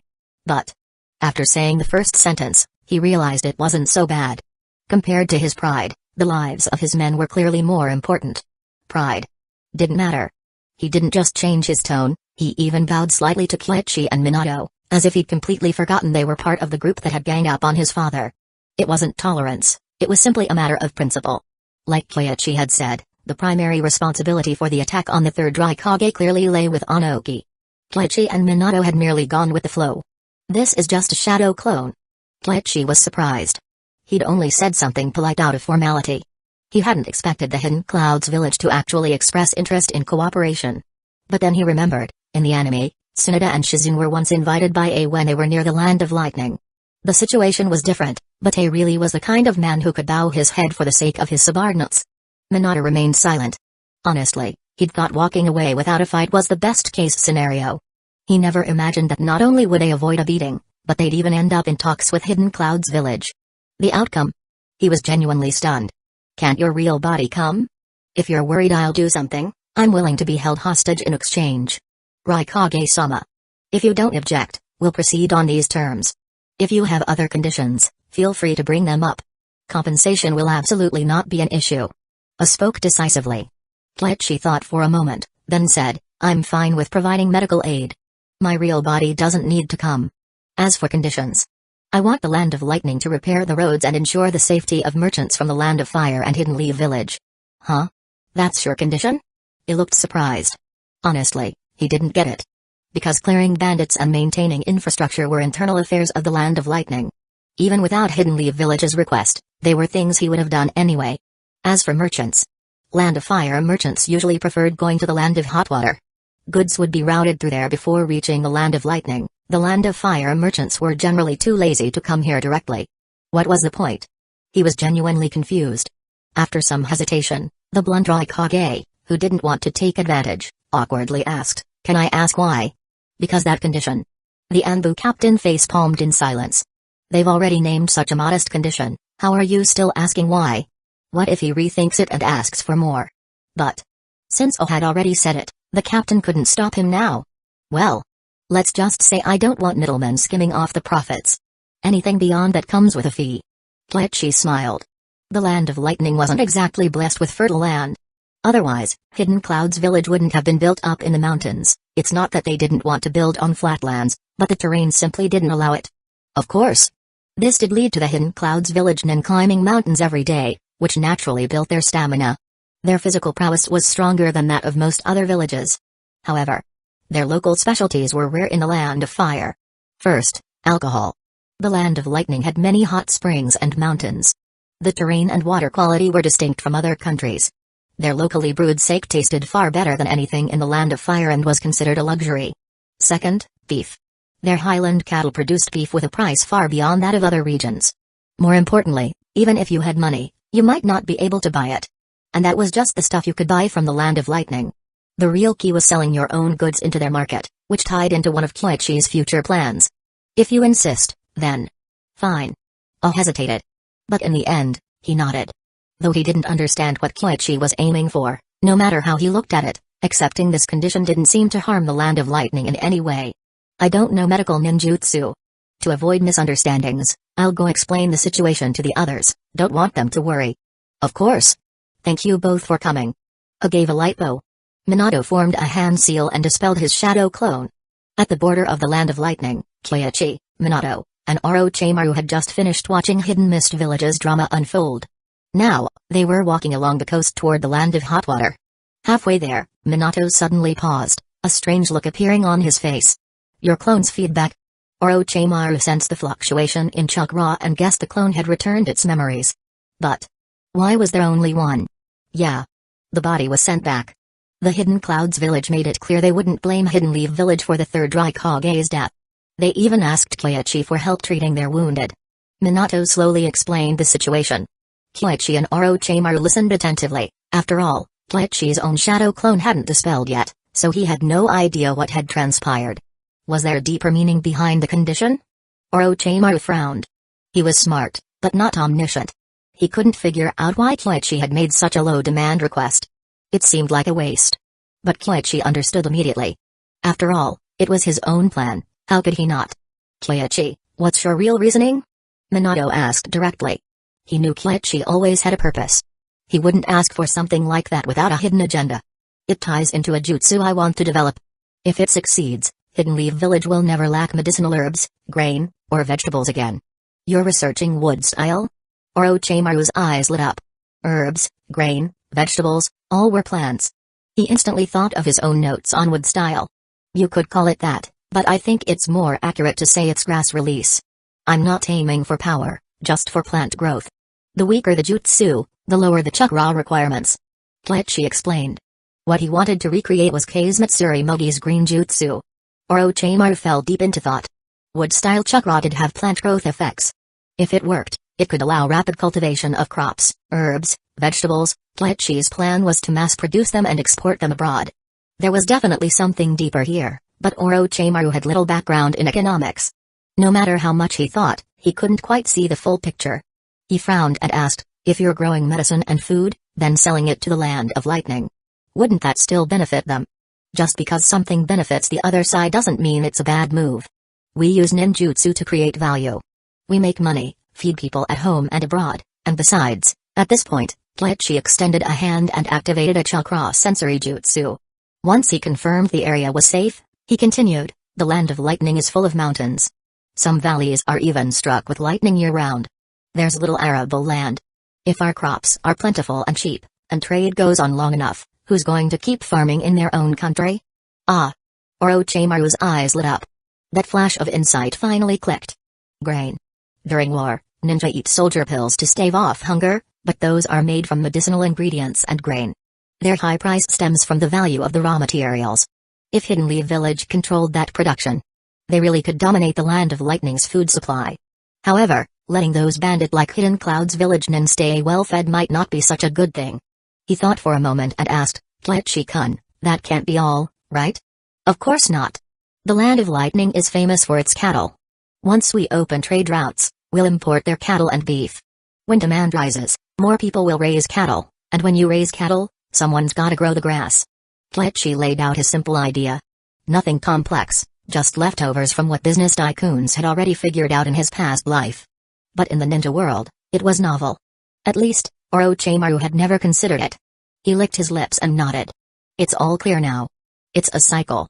Unless Hidden Clouds Village realizes it from the start, they'll slowly fall into the trap. Savage. This was sharper than any blade. It wasn't war, but it might as well have been. If you controlled the food supply, would the Hidden Clouds Village dare to make a move? The only prerequisite, Kyoichi added, is that we can hold our own against Hidden Clouds Village. Otherwise, they'll just go to war and take what they want. So in the end, your fists still need to be strong.